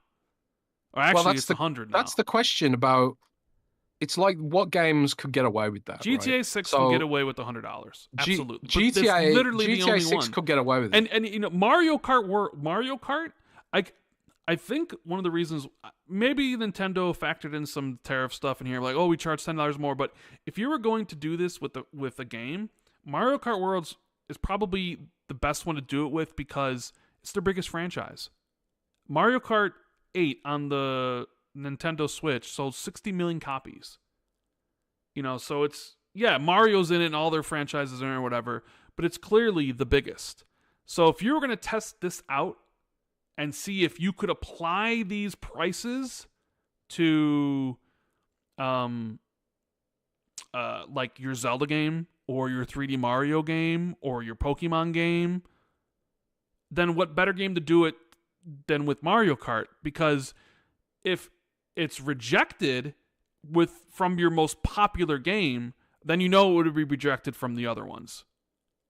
So like there could be a little bit of that, just to like we'll price it this one at launch. We know that people want this. You know, it's going to be our flagship title, and we'll see how people react. Because it did seem like people really didn't give really that much of for $70. It didn't really seem like people. People bitch and bitch and bitch, but they'll eventually, if there's a game they want to play that's $70, you're gonna play it. Like you may not buy as much as before, but you're gonna get something. So maybe Nintendo's like, hey, we got the games that you want. We know that you want these things, and you're gonna fucking pay us. And I think they might be using Mario Kart as like a test bed to see if they could apply it to the other games. Because as I mentioned, Donkey Kong's not 80. Donkey Kong is 60, or no, Donkey Kong is 70, right? So they're probably like, so that made me wonder why, and that's the thought I had. Well, maybe they're like, we think Mario Kart could actually sell for 80, and we don't think Donkey Kong could.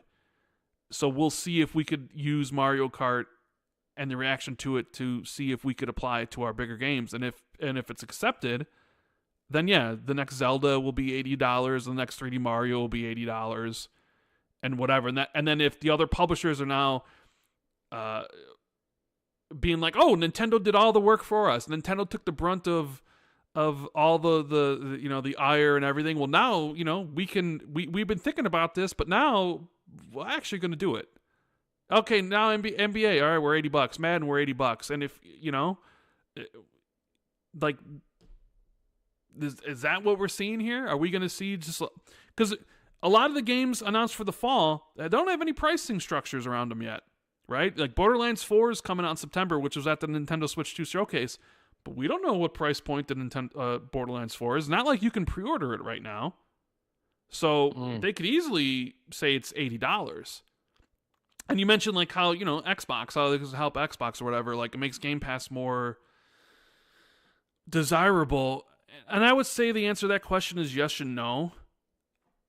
Because, look, I don't think anybody looks at Nintendo and is like, oh, it's just too expensive for this Nintendo product, so I'm going to go get Xbox. Right? I think people desire Nintendo because they want the Nintendo games.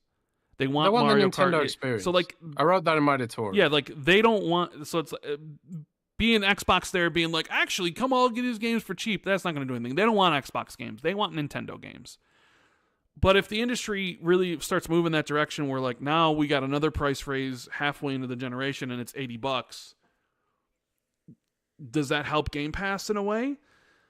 I would guess in some ways, but the problem with Game Pass is that it doesn't really get those big AAA games in it anymore, outside of Microsoft's own games. And you still need to buy the console. You still need to get the So, console, and that and would then you need to also do the assume research to find out what games you that want would on there. also that also predicated on Microsoft raising their prices, where it's like, okay, yeah, we know Doom is $70, but we haven't announced anything for Ninja Gaiden 2 or Call of Duty or any of that stuff, where they could easily charge 80 for those, and Gears Day next year or Fable could be 80, and then it's like, well, they're charging 80. You get it for Game Pass for free, so it's like, oh, we're gonna have to raise the price of Game Pass, but then you're selling those games for higher elsewhere. I mean, I guess it could work. I guess it just depends on the because it did take Xbox a while to move from 60 to 70, Jez. A lot of companies were right there with 70 at the beginning of this generation. Sony was one of them. Take-Two was another. EA was another. It took Xbox until 2023 for their first $70 game. Do you remember what it was? Yeah, no. It was Redfall. I don't. Redfall was their first $70 game. It was also their first next-gen only game. Because that was not worth the previous $70. stuff were on Xbox One. So ever since then, stuff's been $70 or the cheaper price like South of Midnight for $39.99. So I wonder.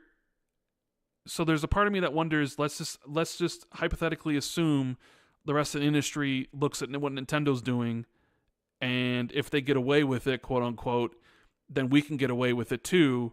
Does Xbox follow immediately, or do they wait a couple years? And does that impact like the prices you have to pay for Game Pass? Because then, like, if the prices go up for stuff, obviously you'd have to increase the prices for that. I don't know. I don't know if there's any good reason why Microsoft should wait, because I suppose maybe they waited last time to create that narrative, the differentiation. Because Phil did mention in interviews back then, it's like we're not $70 yet, and all this kind of stuff. And it's like it was almost like they wanted to be like, yeah, with a more affordable system. And I think that's Microsoft being, I don't know, remembering how hammered they got for being $100 more expensive coming in with the original Xbox One, right? So in my mind, it was like they wanted to create differentiation, but evidently so, that differentiation didn't help them at all. Like I wrote in my editorial the other day, Rand, my podcast co-host buddy always says value isn't sexy. It's not. And yeah, and that's why Game Pass as a value proposition doesn't seem to be a selling point for it. I think they need more exclusive content in there. Like, hey, get you extra special skins. Like I see Discord Nitro often do this, where it's like, yeah, you can get a skin if you subscribe to Discord Nitro this month. I see some of those skins for like Sea of Thieves, like selling for hundreds of pounds. I just didn't eBay. think with the Nintendo 2 Direct, with it coming and going, I didn't think the discussion would be so centered around pricing, the price of game prices, or the console. Not like now it's like stuck right in the middle of the tariff whole discussion about like, okay, how does this going to affect that, and then it's kind of fortuitous for them because they can blame a lot of the pricing disparities on everybody. Yeah, they're going to blame all it, but I did not expect a new discussion around pricing of games, because I didn't think Nintendo would price stuff at. I didn't think they'd move up. I didn't think they'd be the one that moves up to 80. And like all these corporations are greedy, so I guess maybe it shouldn't be a surprise that they're doing it. But then there's also the other stuff that a lot of people are bitching about, like these cartridges or whatever that don't have game data on them, that like you put it in there and you just download. You have to download the game, and the game card's the key. First time. I mean, there are some games out there that aren't fully on the disc that you need to install on the Xbox and PlayStation and stuff. And dude, that's most of them. And speaking of someone who's been fully digital since 2015, like the idea of them selling a cartridge that doesn't have anything on it, like I don't care. Like I know. So honestly, some part of it is that the SD cards are not fast enough. Sure.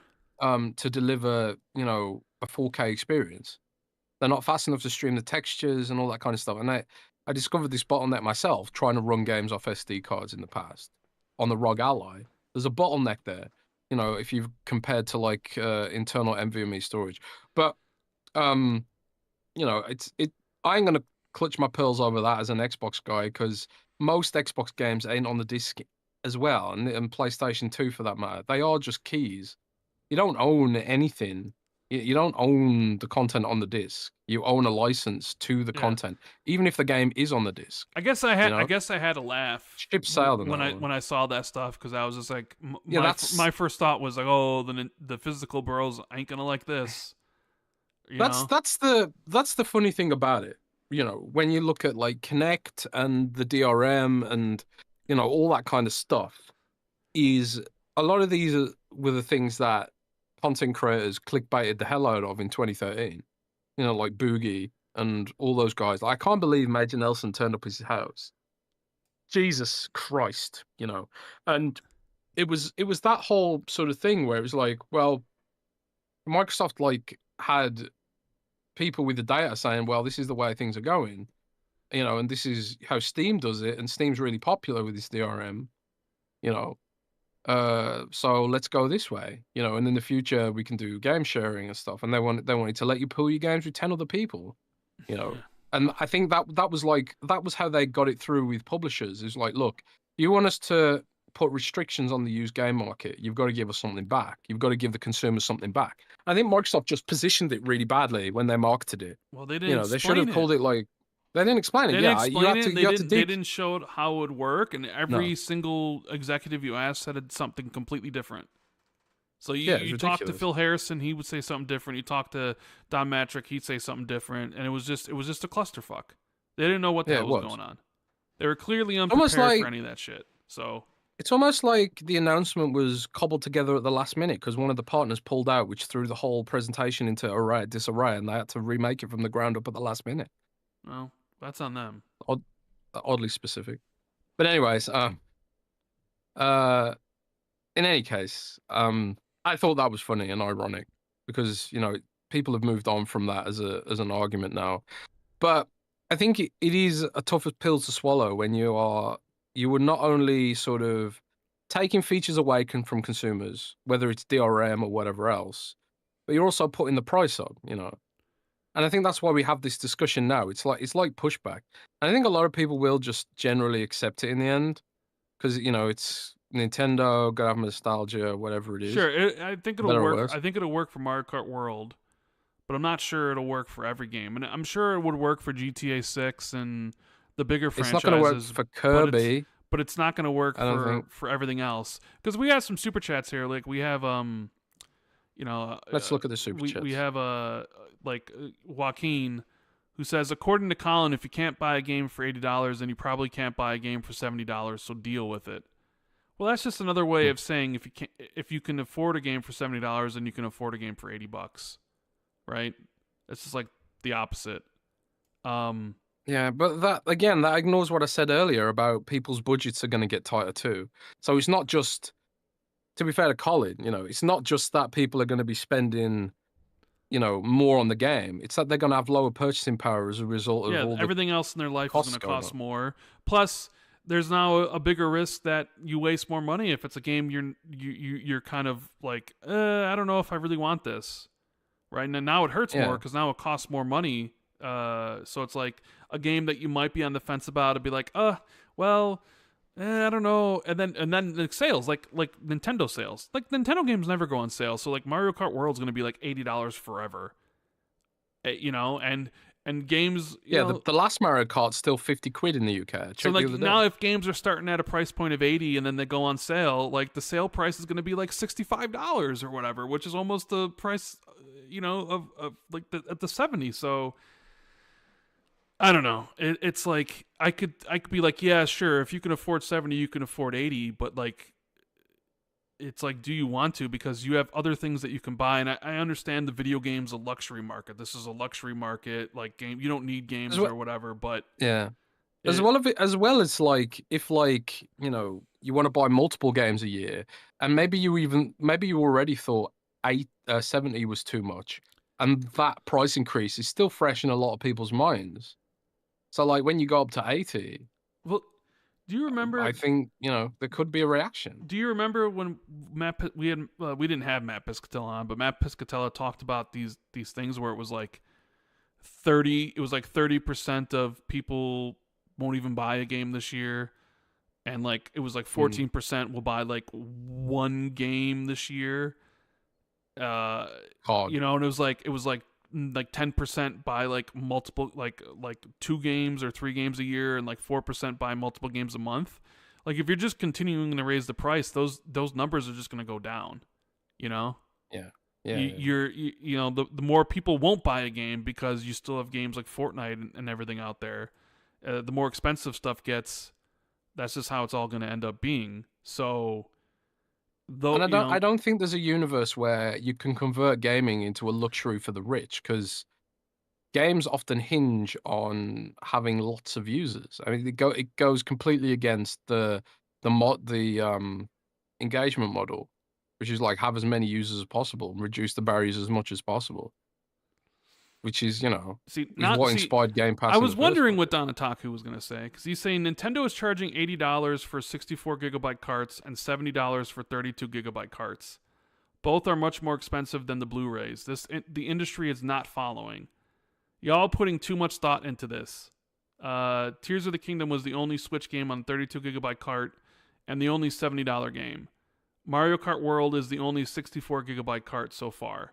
So he's saying it's because of the physical of the cart prices, that the industry is not going to look at $80 for that and being like, we could get away with it too. You sure about that, Don? You sure about that? You sure? Like you want to take a bet that nobody else is going to follow in Nintendo's footsteps and have thought about $80 price points before? Like, are you sure? Like, we have to remember that all these discussions started with Grand Theft Auto. Yeah. So, I think he's right in a sense that, yeah, a bigger cartridge is more expensive. So there's a margin there to consider. But at the same time, consumers aren't going to think of it that way. And I think publishers will very, very quickly exploit that if they see that for whatever reason. It doesn't matter if it's the storage is the reason. If for whatever reason there's a premium on flagship games that Nintendo is able to deliver, mm-hmm. I think you will see publishers adopt that shit. We have Fonz Gaming coming in, trying to kind of maybe going at Don here a little bit. He says Nintendo games on average are around $100 million to make. Compare that to much bigger games from other developers that spend and are cheaper. It's greed. So Fonz is saying like Mario Kart World ain't cost a lot of money. It doesn't matter that it's running on a 64 gigabyte cart. Like, could have probably been, cheaper, but they're just doing it because they can. So what do you got to say to that, Don? About his super chat. What? Riskit's asking about his super chat. Yeah, I see. Riskit here. Quote, why would anyone want to pay more? But we just had a whole generation where PlayStation fanboys defended price rises. Now they're all denying they ever did. Well, that's true, they did, but also I think you're also giving more credit to PlayStation fanboys and the power that you're giving them in the industry. Even though they did all say that shit and they did pay more. I don't think they matter at all. Period. I don't think Sony and Nintendo looking at like, well, those collections of those guys on those podcasts that had 200 people watch and said that defended the price raises, so that means we're going to raise the price for millions of other people. I don't think so. I think you're giving them too much credit for Navy Shadow. Navy Shadow in chat says they're also blaming Xbox. Did you see any takes where it was like Game Pass has forced the industry to raise prices or something? Where it was like Nintendo's pricing their stuff like this because Xbox is out of Xbox isn't competition. But it was the same thing with the PS5 Pro. The PS5 Pro was $700 because Xbox isn't competition anymore. But then I would say, but the PlayStation guys and Nintendo guys has wanted Xbox out of business, out of gaming forever. So isn't this exactly what you wanted? Didn't you get what you want? Xbox is not competition anymore, which is what you've wanted for years. And now prices are all going up, and now you're blaming Xbox for something that you have wanted for a long time. Is that what I'm hearing?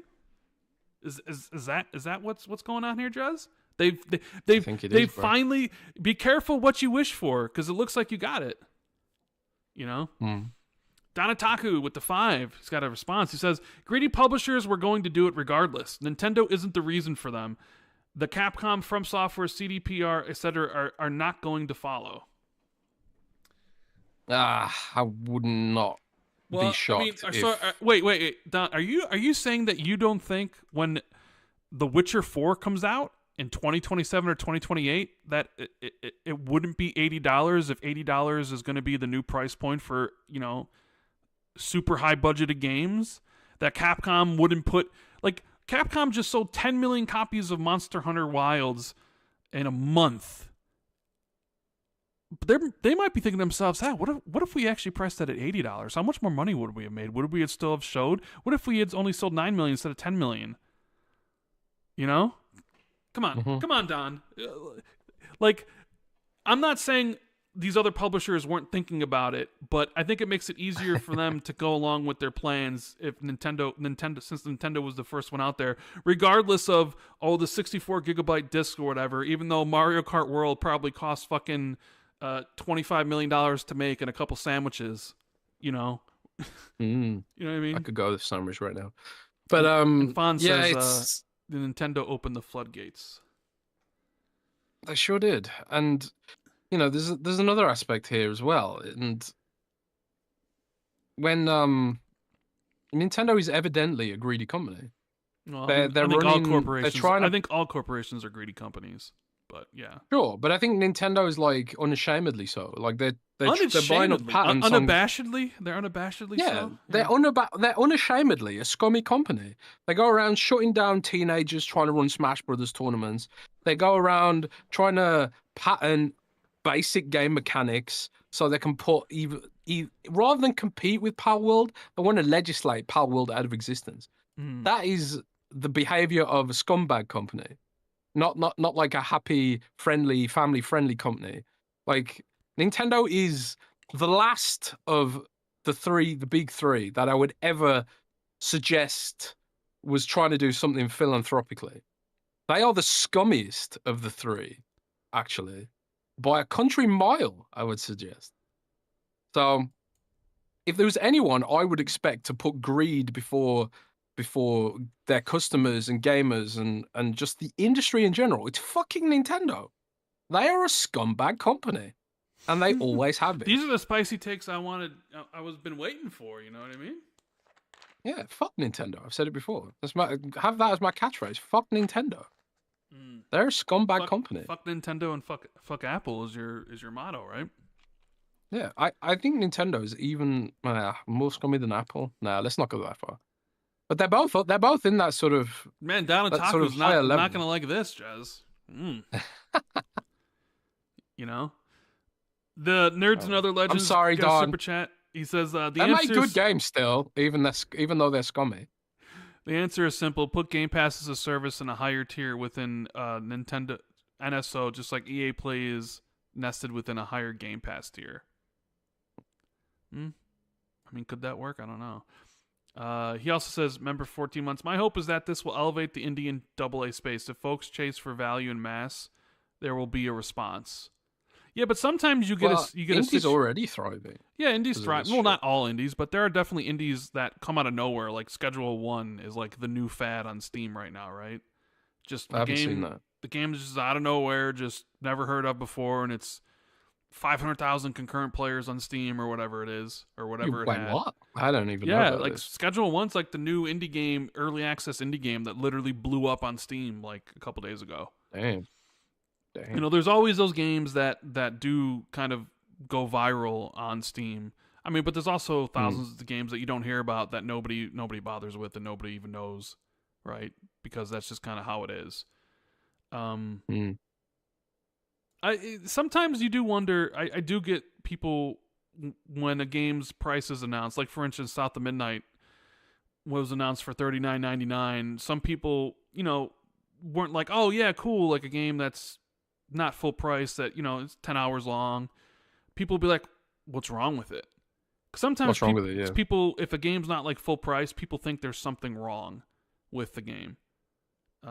So that's the other thing. Like if Nintendo gets away with pricing games at that price rate, then say for example, super flagship games become $80, and then say for example, a comparative game in the same genre is $10 less, will that make people think, oh well, this game's going to be worse than Zelda? This game's AA. You know, does that not then force the developer to be like, well, we think our game is as good as Zelda, therefore we have to price it the same. Otherwise, we're admitting that it's not as good. There's that aspect too, you know. Mm. Nintendo did all this. They've ruined the industry. G Foley says, do you guys think we'll see another Game Pass price increase this year? Also, Jez, have you heard any rumors, leaks early for the June showcase? I have not heard a damn thing about the June showcase, except that it's obviously definitely happening. And it's going to be the second week of June this year. I mean, June 8th. Well, just about June 8th, yeah. So I don't know anything about it yet, but this is usually around the time we start hearing rumors about the showcase, so watch this space. Price increase? I mean, it certainly is possible. I mean, a lot of the streaming services seem to increase their prices every year, and Xbox had a big increase last year, going to $5 or whatever it was, up to $20 a month. I do think we'll see a price increase this year. Tariffs will be bland. Yeah, will it be a $1 or $2 increase? Will it be a $5 increase? I don't know. If they, who knows? If they have to increase the price of games for whatever reason, then it'll be a $1,000 increase, bro. Yeah. There's definitely a good chance there could be one. Andy Ackerman says, Team Jez today, Rand can only be visited via Beanstalk, and thus we must always question his opinions. I guess that's true. Hancho I was really confused about that comment, and I was like, "Oh yeah, Rand's fucking 7 foot tall." I'm 6'2", but yeah. Hancho says chances of a Sunset Overdrive coming to PS5. I would say slim. I don't understand why. Like, Insomniac is pretty much a Marvel factory now for games that actually make a ton of money and sell a ton of copies. And you can, in that PlayStation League, you can look at like Ratchet and Clank, which is their, go-to franchise, didn't sell anywhere near what the Spider-Man games sell. And I would imagine a Sunset Overdrive game would probably even sell worse than a Ratchet and Clank game. So I really don't think there's any financial reason to bring Sunset Overdrive over to the PlayStation 5. Insomniac's going to be doing Marvel games for the rest of their lives. Sunset Overdrive, I think, did okay on Xbox. I don't really think it made anybody any money. So they're probably just like, there's no reason to bring it to PlayStation if you're not going to also do a sequel. So I would say no. Baldy McNose here says, Don Matrix saw the future. I mean, or the people around him certainly did, I've actually seen Rand, the presentation that Microsoft presented internally about the Xbox One, and they predicted everything. Netflix, digital becoming the default, like all that shit. They predicted the lot. They just executed so badly. These are what it is, man. Risk it for the biscuit says, you take the Apple slander back. You have to. I don't think Jez will ever take that back. Now, before, right? I've never owned an Apple product, right? So a lot of my slander was just, being a dick, right? Mm-hmm. However, I bought my girlfriend an iPhone for Christmas a few years ago because she really wanted one. And I was like, well, you're wrong, but I love you, so I'm going to get you one anyway. So I got her an iPhone. It's been nothing but problems and hilariousness. How fast the battery drains, how shitty the cables are and they fall apart. The cables cost $50 fucking dollars or €50 for a fucking cable. Are you kidding me? Or 30 euros, I think. And it's just like, how does Apple get away with this when Samsung exists? Samsung phones are better in every single conceivable way, even the Google Pixel, man. I have no idea why anyone would ever buy an Apple product. They're all shit, and everyone's getting ripped off. That's my statement on that. Nerds Another and they force us to put the price. Nintendo is my abusive girlfriend, but I love her. Michael says, why are people crying about Switch 2 game prices? Aren't we meant to support the devs? Game Pass for the win. Yeah, where are all the Mm. supporting devs at? I guess devs.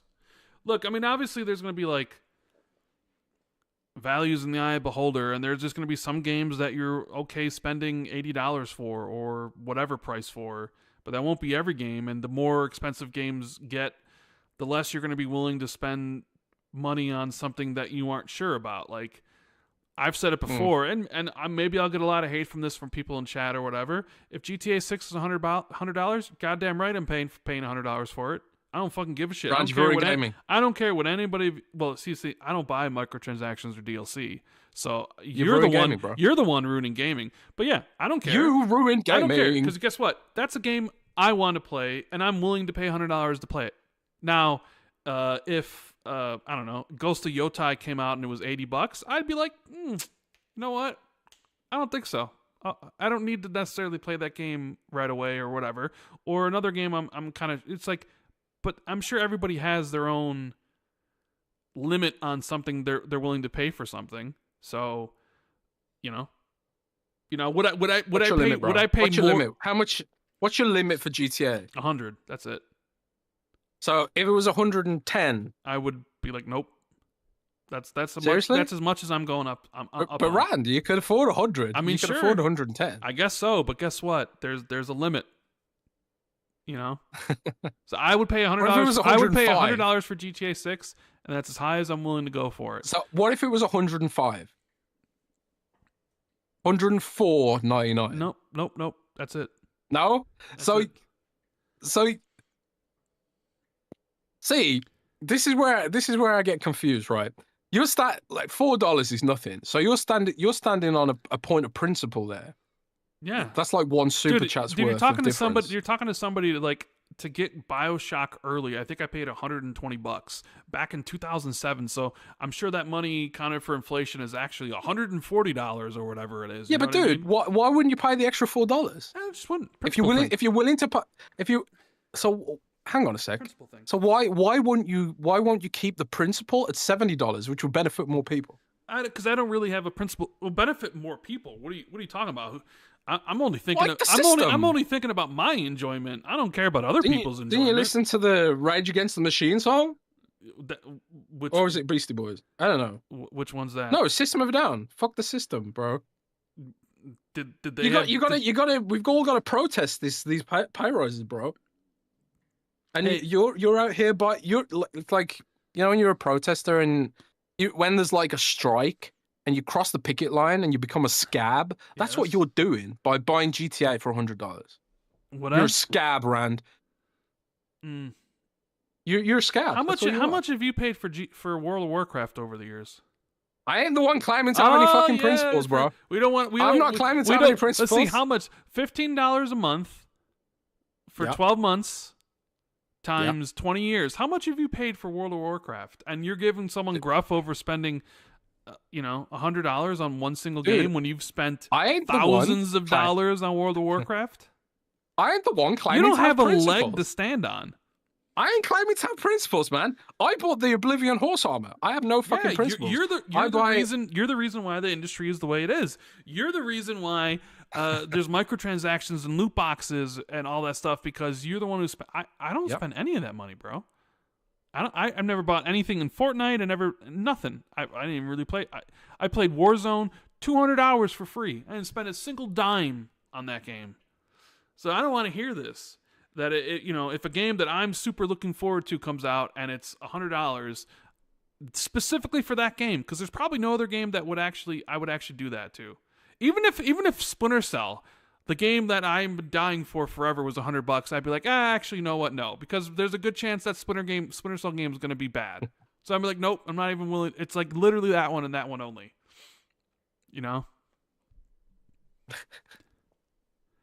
Okay. So now we're good if I explain myself? Yeah. Yeah, that's cool. Good for you. Good. Bro. You don't have a leg to stand on considering you spent like $1,500 on World of Warcraft. Bro, I've never once claimed to have. And how much money have you spent on World of Warcraft on gold and buying gold and everything? You've probably spent $5,000 on World of Warcraft over the course of your life. Dude, more than that, dude. I buy race changes. Like if you want to change Yeah. your character's race The to another race, it audacity costs of like you, $15. the I audacity do of that you multiple questioning times my a month. GTA 6. I never claim to have principles. There's no hypocrisy here. I'm just saying I go up to a certain I'm saying point, and that's it. I'm saying you're a hypocrite No, I'm not. for you're a hypocrite for having principle of not going above I'm just saying $100 by £4. That's it. Because then you can keep on saying it. Well, if it's 100, why not 105? Well, if it's 105, why not 110? Well, if it's 110, why not 115? Well, if it's 115, why not 120? It just never ends. I mean, if you accept that $100 price point, then it fucks over everyone. It's literally a price for a game that I want to play, and I'm looking forward to it so much. It doesn't apply to any other games because I just told you no other game. I would buy no other game for that price. Well, just accept that you've ruined gaming. You have. You're the one who spends all of his money on Overwatch boxes and microtransactions. You're the reason why free to play took off. That's not me. Anyways, well, we're both ruining gaming then. We both ruin gaming. Let's take a switch over to the Patreon, see what they're talking about over at patreon.com/XB2. You can join and ask questions and get early access to a whole bunch of stuff. Thank you guys for being here on this wonderful Friday. Make sure you hit the like button and subscribe if you haven't already. Check out Surfshark. They're the sponsor of the episode. Links in the description or the pinned comment. You get 86% off 2 years, which is basically almost free. And if you're looking for some drinks, 4xpgaming.com, code XB2, 15% off. All helps out the show, helps out me and Jez. We appreciate anybody that does that. So let's take a look at some of these questions. I'm sure there got to be some good ones here. We got Pat Rock, who says, how much of a W is Xbox going to make when every store is available on their platform to keep them honest on price? Sometimes it takes a pro-consumer method to grow market share. Remember the 360? Remember the 3DS versus the PlayStation Vita? I think Nintendo's biggest enemy for the Switch 2 is actually the original Switch. When I was playing 360, my older brother was still stuck on the PS2 because of that back catalog. He didn't get a PS3 until almost 7 years later. Nintendo is going to find a similar issue, especially with those prices. I think there's a possibility that happens, but I think that only happens maybe in year 2, because I think that anybody's like a super hardcore Nintendo fan, they'll probably buy in right away. So I think for the first year, they're good. It's when the system kind of enters its mass market phase that then could become a problem. I think he's completely right. And we talked about it earlier, how like this is like an iterative console, and it's like a first time kind of thing for Nintendo. Like the Wii did run GameCube discs, at least the first model did, if I remember correctly. But like you've seen this play out with the PS4 and PS5 and the Xbox One and Xbox Series S and X. Like the PS5 is selling very well, but it's selling to PS4 users, but not at the probably. There's still tens of millions of PS4 users, because those games like Fortnite, Minecraft, Roblox now, and Xbox as well, like those are still being updated on the past gen systems. There's not a huge impetus to upgrade, but there's still not a huge problem with that as long as you don't overstock. And I think this is why, like, oftentimes we hear Microsoft get criticized about its stock levels, but I think like they're just sort of treading water and meeting demand where it is, rather than buying extra orders that they don't want to ever be in a situation where the stock sitting there on store shelves. They're trying to sort of pace out the generation, I think, ahead of like switching away from the Xbox development environment completely. But I don't know. I do think the Switch 2 is not going to sell. I'm going to predict that the Switch 2 does not sell through as well as the Switch 1 did over the course of its lifespan. I think the Switch 3 launches before the Switch 2 hits the Switch 1 sales. Risk it in Super Chat says, so you quit gaming, then you quit gaming? If what? If every game was $100 and I wasn't willing to pay for it? I certainly would play less. That's for sure. And, there's so many great indie games, man. That I've been playing an indie game called Sea Salt recently, which I think is like $10 or something. It's fucking fantastic. Yeah, but then Like, look at Balatro, man. Look at Risk It Balatro. also is used to paying $150 didgeridoos to play games because of how the prices are in Australia. So he probably doesn't think it's any big thing.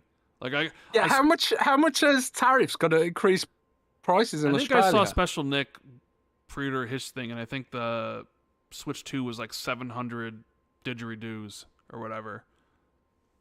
See, that's the thing about Australia, though. Everyone in Australia is a millionaire. I guess so. Or they have a bunch of Yeah, didgeridoos. yeah, because they've got all the didgeridoos, and that's how it works over in Australia. Like Special Nick is a millionaire, bro. He's got a gold toilet. We got You know, BMM777 says, "Do you think GTA 6 will have crossplay and or cross progression? I'm more tempted to double dip when the games have both of these. Also, love the show. Hope you gents are doing well. Well, thank you. We are doing pretty well, pretty good. Um, does I any 2K games have cross play or cross progression right now? I I think think GTA has cross I think play, 2K right? 2K has crossplay. I think it'll definitely have crossplay. I mean, GTA 5 probably already does, although I don't know for sure. Cross progression, that's kind of like what cross save, kind of like how Ubisoft has, where you could, it loads. I mean, I could totally see that because I mean, if they're gonna double dip on PC, I would imagine they would want people to continue on with their, you know. GTA 5 does not have cross play. Blake says in chat. Okay, so maybe that's something they introduced with this one. I think like there's a lot of games that ended up with cross save progression, like through their own systems. Like Cyberpunk, for example. Yes. You can log in with the CD Projekt Red account, and then you can play your Xbox save with the Steam Deck, for example. And I'm sure they'll extend that to Nintendo Switch as well. I think a lot of companies are going that direction because I think they see that people want that, and also it sort of it probably helps the double dip sell Yeah, through, right? because it's like, oh, Like I if can I just continue on where I left off, so I'll buy instead of having yeah, to start over. So I saw some people saying like they're looking forward to getting Elden Ring on their Switch, but it's like, and I know these people have played it already on other systems. Will you be able to take your Elden Ring save with you on your Switch? See, From Software doesn't have a facility for that maybe internally. they're just really excited to be able to play through Elden Ring again on a handheld, even though you can kind of already do that on handheld. So I don't know. With shitty crushed textures and all that and pixelated lighting. Yeah, it Hey, sounds but fantastic. bro, the Joy Cons are mouses now. Oh, dude, that mouse Joy-Con thing is like such a bullshit gimmick. Oh, Like, try it now. Try it now. Try using your remote controller as a mouse, something that thin. It's gonna give everyone carpal fucking tunnel dude, syndrome, dude. you're gonna get down and talk mad again. So let's just Sorry, Don. cut off Sorry, on the Don. Just yeah. kidding. The mice are great. They're fantastic. I'm so looking forward to playing fucking all the shooters with that thin ass mouse. It looks so comfortable, bro. Silas says, Happy Friday, bearded ones. Rand, over the past year, your content on YouTube has become more sporadic and no longer seems something you find joy in working on. You had a long-standing goal of reaching 100 subscribers. Do you have any more short or long-term goals for your channel? I don't really Good have a question. subscriber goal anymore. I kind of hit what I wanted to hit. Um, as far as like joy in making content, I'd say I lost the passion for it at one point. Um, but I do want to do more. So like a short-term goal is to kind of maybe do more content. I know I say that a lot, but sometimes I just don't feel excited to do it, so I don't do it. That's the thing about me is like I can't be fake. Like I can't if I don't really care about something, then it's hard for me to spend 2 hours or whatever building a video to talk about it. Like it's easy to do a podcast because I get to hang with you guys and I get to talk to Jez about some of the big topics in the industry that we have opinions on. But sitting there by myself and just screaming into the mic and then editing everything and then the video, like I have to be excited to do that. And I'm just really not. So I just haven't really done anything with it.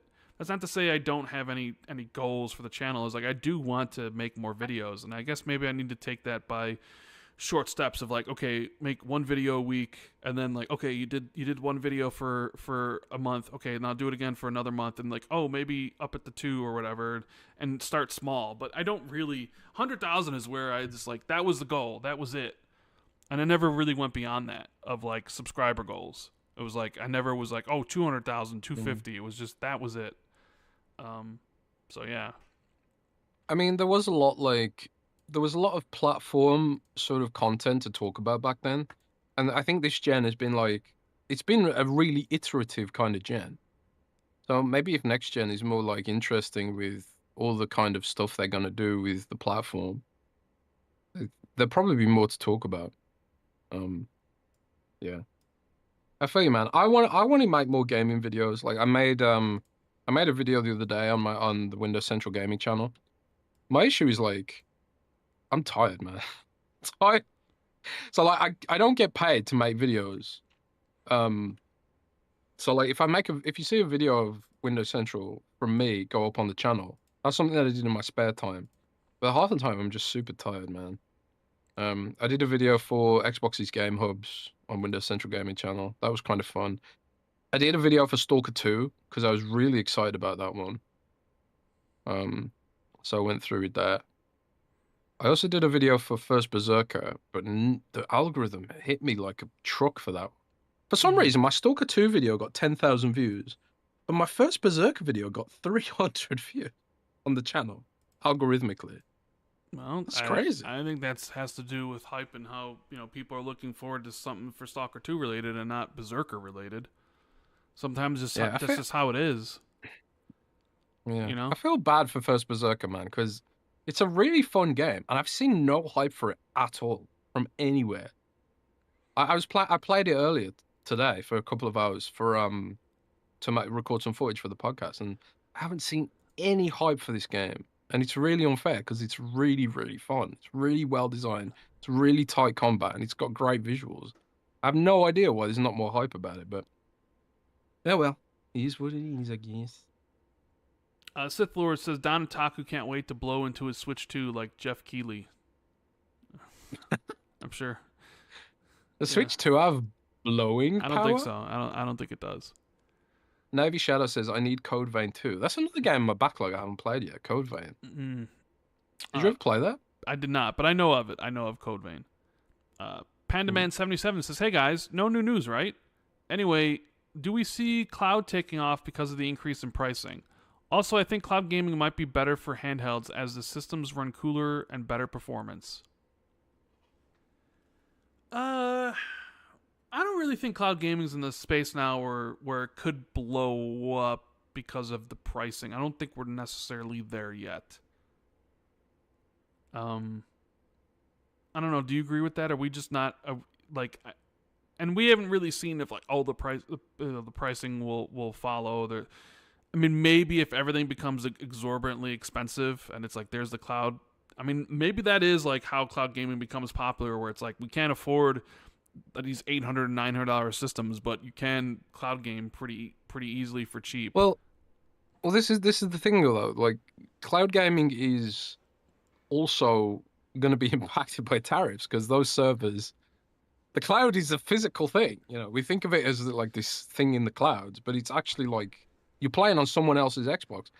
And bit of information here. I've heard that Microsoft is preparing to move xCloud to a new server array, which will support all the things you want, like higher bit rates, 4K, and some of that stuff is testing right now for next gen. Like the next gen of cloud is being developed right now.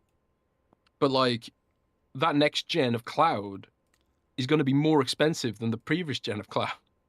So, maybe cloud gaming becomes more expensive as well in that tariffy kind of universe. But maybe by then, when they are ready to deploy the next gen of xCloud, maybe by then, all the manufacturers, are in the United States, and the United States has got the cheapest chips in the world, Rand, and everything's just super cheap. Maybe cloud actually comes down in price. Maybe cloud actually just costs 99 cents per month, because these these tariffs are going to make everyone super rich, right? That's what I heard. Right? Yeah, Right, Rand? I guess. Right? I guess. I don't know. Like, Yeah. possibly. We got Sierra11 Kevin. Hi, Rand and Jez. As always, appreciate you both. Well, thank you. Regarding the Switch 2 reveal, it was odd. For a portable device, they seem to really want you on the couch to use their camera. Nintendo going back to 2013 with Kinect-type functions. Video chat that also reduces the screen size like a horizontal version of the snap feature of Xbox One. And mouse features that look uncomfortable and unnecessary. Part of me wonders if this is a Wii U Part 2. I mean, I kind of think like the fact that it's iterative will shield them from becoming a Wii U allegory. Because a lot of people will just think like, oh, I love my Switch. This is a better Switch, so I'm going to buy it, right? So I think the iterative nature of it shields them from it becoming a Wii U style disaster. But like I said, I don't think it's going to blow up in the same way like the Switch 1 did because of that iterative nature. So it's sort of like a double-edged sword in a way. Is innovation over at Nintendo? Are they just going to focus on accessories now for the innovation aspect of it? Like, they've made a camera now. What might they make next to plug it in? New cardboard, next gen cardboard accessories? Yeah, I mean, sky's the limit, baby. Nintendo is someone who tried to literally sell people cardboard, so like, Yeah. you know, where's Donataku talking about cardboard? We forgot about that. We got super chat. Yes, we have let's see. Pat Rock says, didn't mean to send 2 Patreon questions. Sorry. Timothy says, Jez, why doesn't Microsoft sell 12-month Game Pass Ultimate cards? They only sell 1-month and 3-month cards from what I can find. That's true. They don't. I don't know why. Actually, I'll try and look into that. But yeah, they only sell 1 and 3-month cards, never 12 months. I found this out recently because I'm like, man, a 12-month card would be a great gift, for Christmas or something like that. I was trying to buy like a 3-month card is not a great gift, but a 12-month card I think is a great gift. Well, a 3-month card is a pretty decent gift, but like a 12-month card is like, yeah, this is a super cool gift. So I don't know. I'll try and find out. That's a good question. But I don't know. Yeah, I don't know either. We have, let's see here. Rave Damos says, on this episode of hashtag Just Saying, well, did we say about the Wii U Part 2 thing with Sierra and Kevin said? I mean, you sort of kind of said, could this be their Xbox One moment? Or because it definitely had some Xbox One sort of decisions on it. Yeah, I think Switch fans are fine with it. Like, I know a lot of Switch fans are just really hyped out of their mind with it. Really, right? Yeah, sorry. Yeah, Nintendo fans are hyped about it. Whereas, like, I feel like the Xbox One launch, like, a lot of Xbox fans felt betrayed by that. So I don't really think I'm seeing the alienation of their fan base. But a lot of people who aren't Nintendo people, like us, are lining up to clown on it. But we weren't the target audience anyway. I mean, we need to really hear from more Nintendo fans about it. I didn't clown on it. I said, hey, if you like it... Yeah, you did. You said it was the worst thing you'd ever seen. I certainly did not say that. I certainly did not. In DMs, you said you wouldn't piss on it to put out a fire. No, that's what you said. You had some really bad things to say about it, and you said you were going to be super spicy this episode, but the spice has kind of been absent. I was pretty spicy. You kind of held back on your real true thoughts about the Switch 2. I did not. Yeah. Did I? I don't think I did. I mean, one of your direct comments and DMs to me was, "Man, the Nintendo 2 Direct was shite."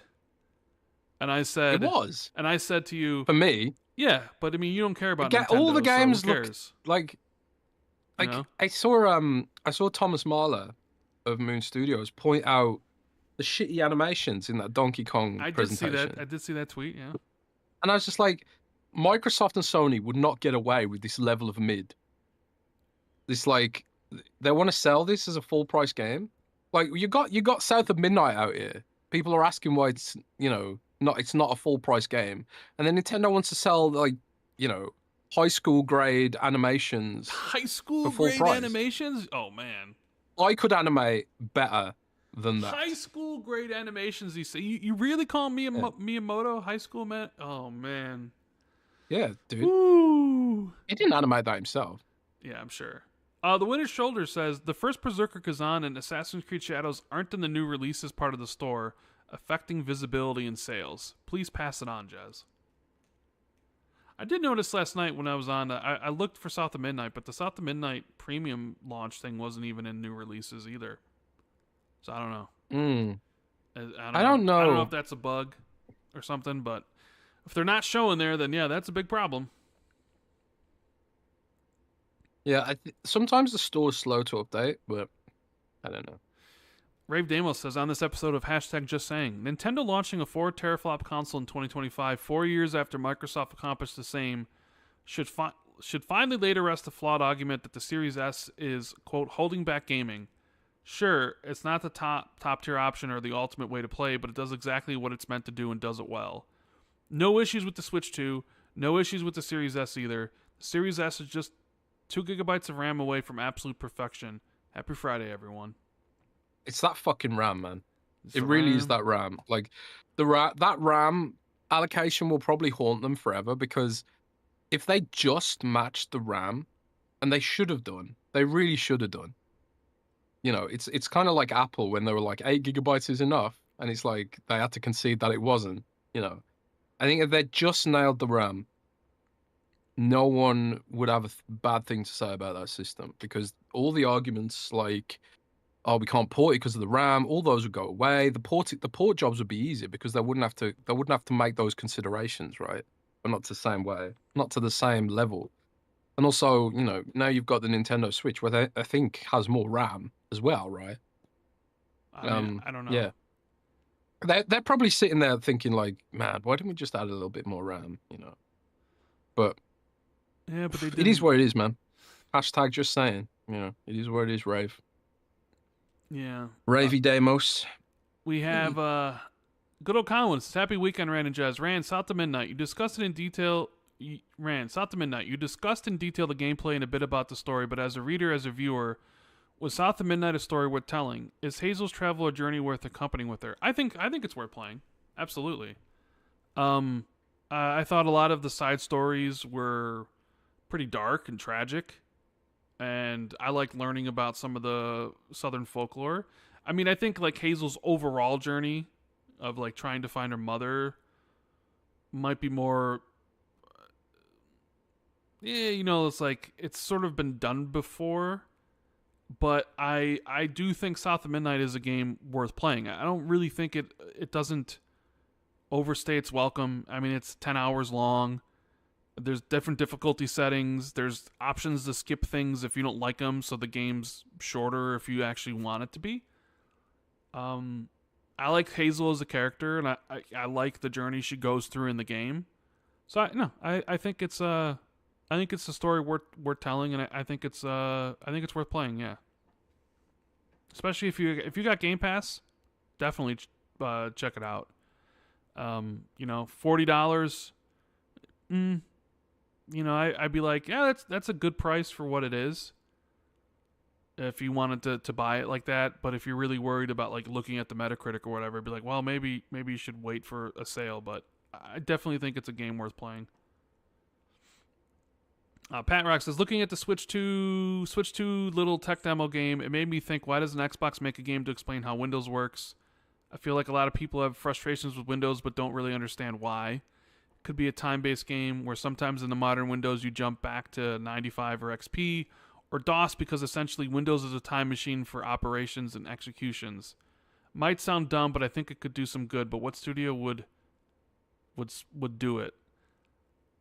Man, I'd love if Microsoft like because as much as I appreciate these cinematic kind of games, like, you know, the at least the attempts like Hellblade and South of Midnight, sometimes I think like these smaller studios should maybe focus a little bit less on being cinematic and a little bit more on innovative, maybe. You know, maybe Hellblade's a bad example, but at least with like South of Midnight, like what would it look like if Microsoft made a fun, weird game that was set in a Windows computer like that? You know, you could make it a platformer or something, and something that celebrated all the retro years of Windows and maybe go back. You've even got access to these franchises now. You could feature like some Activision games from the 80s, then go up to like the original Doom and go through all this kind of stuff. That'd be like too fun for Microsoft to make. But I've said this in the past that Microsoft should gamify um some of their tutorialization of Xbox and Windows, but you know they're too busy making another fire and forget platformer, I guess. We have Parker Petrov says, Happy Friday, Rand Jez. Now that the administration in the United States has changed, earlier in the year we heard from the CMA where they realized they probably wouldn't view the APK acquisition the same. Then you intermix this with Microsoft's more PC-focused strategy and Xbox PC hybrid machines, becoming a publisher of their products on multiple storefronts, making them appear to be good stewards. Do you believe their end is to acquire Steam? Especially now when there may not be as much pushback as there would have been a year ago, as it seems like the perfect acquisition for them on paper for where they are trending to go. As Steam wouldn't even need to be integrated like ABK, they could continue to run it as a silo company that they own. I mean, it does seem like a lot of Xbox PC efforts are going to like run afoul of Steam, because I know like Xbox wants to be like the place to go on PC, but it never will be, no matter what they do to it. Because for that to happen, they need to be better than Steam by magnitudes of 10, and it's just not going to be. So maybe I could definitely see if Steam ever became available that Microsoft would salivate at the idea, because I think Xbox already thinks that mobile and PC is the future. So, and if you'd asked me after ABK, I would say zero chance this could happen. But if it happened relatively soon, like in the next 2 years, then I think that shit passes without any problems in the US. CMA, they could probably get it through, but I think they would have issues in the EU. But, I mean, I don't know. There was at one point I would say 0% chance of it happening. But now with whatever happening in the world and all that stuff, I'd be like, there's actually a good chance it actually... I'm not saying it will, and I'm not saying Valve's going to sell, but I'm saying, like, I do think if Microsoft tried to purchase them, I think the regulators would be more open to it now than they would be in 2021. But will it happen? Who knows?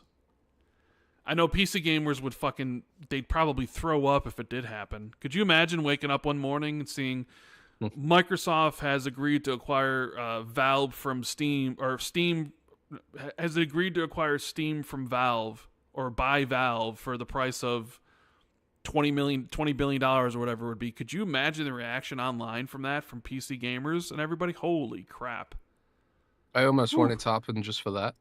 But like, yeah, I mean, I'm kind of with you where it's like I could see potentially this getting over the finish line in US and UK, but Steam is a huge market in Europe, and Europe is not exactly very happy with the United States right now, especially from a bureaucratic legislative perspective. So I think the EU would block that shit outright.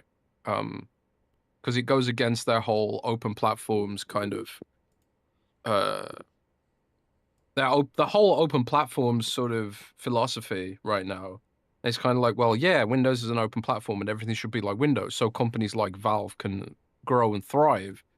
And then it's like if those parent companies then acquire those storefronts, then it defeats the point of having an open platform, right? I mean, the argument against that would be like, well, okay, Europe, go and make a store, and I suppose you've got good old games, stuff like that. Europe often legislates, but I think some of the criticism of Europe when it comes to making innovative tech products is completely valid. Like all the biggest tech companies and all the biggest tech products have emerged from countries that don't have such strict regulations when it comes to some of this stuff. So I think the EU will block it, at least the way things currently are, but I think it's pretty clear that it would be a dream for Microsoft to get Steam. It would solve a lot of their issues with gaming, their platform, integrating all that kind of stuff. I think it would, it would be a dream for them. I think it'd be bigger for them. I honestly think it'd be bigger for them than IBK, in terms Probably. of like synergy with Windows. Because it would help make Windows, more profitable, which is, an issue that Windows has right now. So, yeah, would it ever happen? I'm gonna guess no. Waka But hey, I've Waka been wrong before. says, "Gents, why are people so addicted to hatred right now? A new Superman teaser came out and was legit awesome, but the usual suspects have come out and have turned the convo into one of just hate. My question is, when will the pendulum swing the other way? Or are we stuck having to endure these idiots for years to come? By the way, Rand is a bitch."